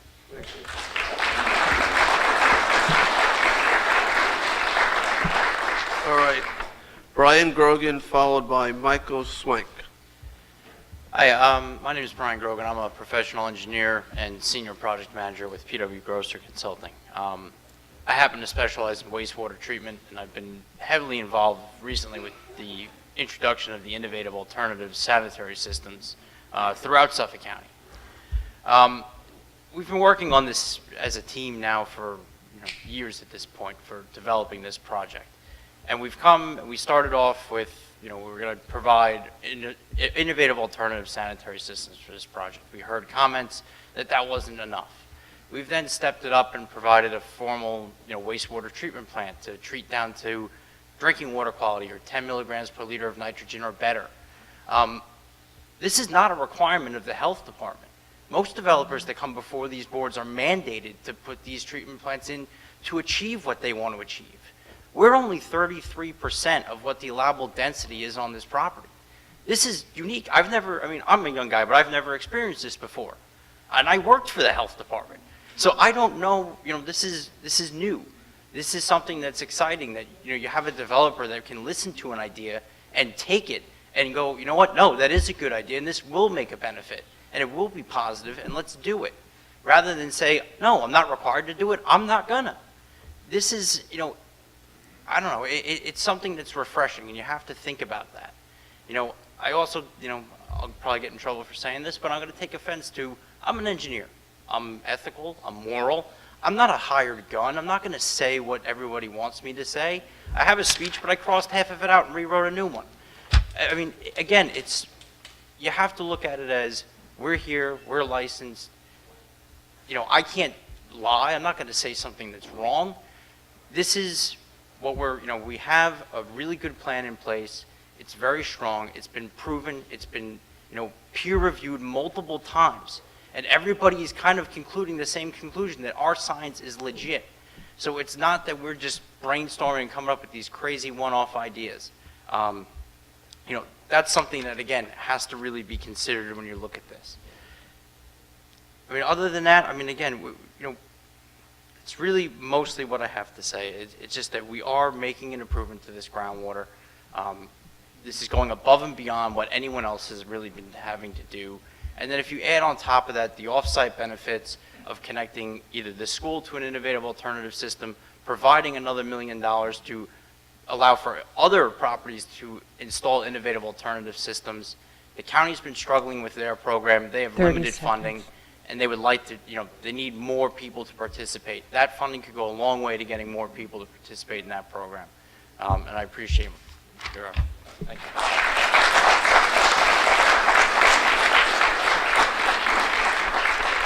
All right. The last card, Michael Schwenk, followed by, hopefully, nobody. First and foremost, congratulations on the most recent elections. It wasn't exactly the result I was hoping for, but still, nonetheless, congratulations. Again, my name is Mike Schwenk. My wife and I moved to E Quogue 4 years ago, and we want the hills to be passed. My neighbors and other young families can't be here tonight, but I do know that as a young family in E Quogue, I feel like we have more skin in the game. We have a young family with no kids in the district yet and plan to live here for a long, long time. We moved here for the quaint feel, the great school district, and the low taxes. We want this area to strive economically. I manage an office on Montauk Highway in Hampton Bays. I live on Lewis Road, just down the street. I too walked here tonight. So this is truly an issue that's close to home. The opposition simply seems reluctant to change, and I just don't think that's an acceptable reason. I'm tired. I'm sure all of you are too. But please, please, please think about the jobs, think about the kids, and let the science speak for itself. Please vote yes. Thank you.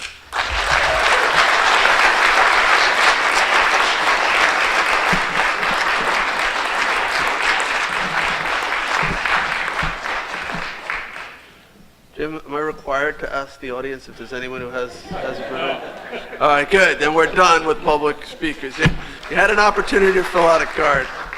All right, great. Kyle, come on over for a second. All right. Kyle, in terms of closing the record, written comments, are there any governmental agencies that we are still keeping the record, need to keep the record open for? No. There are All not? the referrals we've Pine- gotten response. Pine Barrens Commission, the one, I did get a call from the chair of Conservation Board, who said that the memo had not been approved by the Conservation Board, only the second page, and there were some technical corrections that needed to be made. That is my understanding, and I also understand that they're putting it back on their Wednesday night agenda to have further discussion. Okay, so we could leave the record open for the Conservation Board 1 week? Yeah. Is there any other agents, Pine Barrens Commission? Pine Barrens took it at their meeting and decided not to comment at this time until such time as they get a formal application. Okay, Planning Commission, we have heard from. Planning Board, we've heard from. Yep. All the Okay. required referrals you've heard back from, All right. in so some form or fashion. I will make a motion to close the public hearing and leave the written record open for 1 week for the Conservation Board memo. Second. Second by Councilman Bouvier. Is that enough time for the Conservation Board? They have a meeting on Wednesday. Yeah, I think one week is fine. Okay, anyone else on that? All right, all in favor? Aye. Okay, the record's closed for all other purposes. So in terms for the public, so public, I'm sure wants to know when are we deciding this? All right, so there's two decisions. The first is the finding statement. We can't vote on the PDD until we voted on the finding statement. I had a meeting scheduled for November 28th. One of the town board members cannot be present that day. So December 5th, I think, is the day we're going to reschedule that meeting to. Am I correct? Okay, it's for medical reasons. All right, so December 5th, I believe, will be the vote on both the finding statement and the Hills PDD application. And what time? Good question. I think It's a special meeting. Regular meeting's on the 28th. I think This it's is a 1 o'clock week Sunday, from- do you know? Yes. It's a Sunday, do you know? Excuse me? December 5th, you're saying? Yeah, what time does That that? would be a special meeting. It's not a regular town board meeting. December 12th and 26th, you have the town board meeting scheduled for? Hold on It's a one second. Tuesday. It's a Tuesday. 1 o'clock. I think it's going to be 1 o'clock. 1 o'clock in the afternoon. Okay, so I'll have to call that special meeting. I apologize for that, but I'd like the full board present. All right. So back to the agenda for a second. Those who want to leave, if you want to leave quietly, we still have some other business to conduct. Thank you all for coming out tonight. I know this has been a contentious public hearing. I appreciate everybody listening to everything everyone had to say. Please be kind to each other as you exit.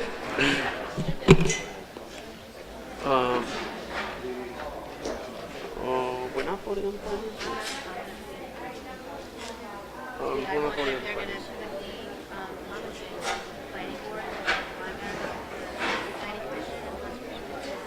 Kyle, can I bring you over? The question is, on the agenda is the finding statement for tonight. Can you step over to the podium for a second? Yeah, I mean, I don't know, Sunday, was it placed on for the agenda?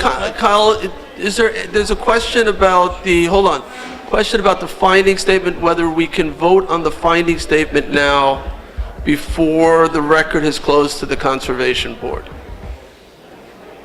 Is that the Absolutely it can.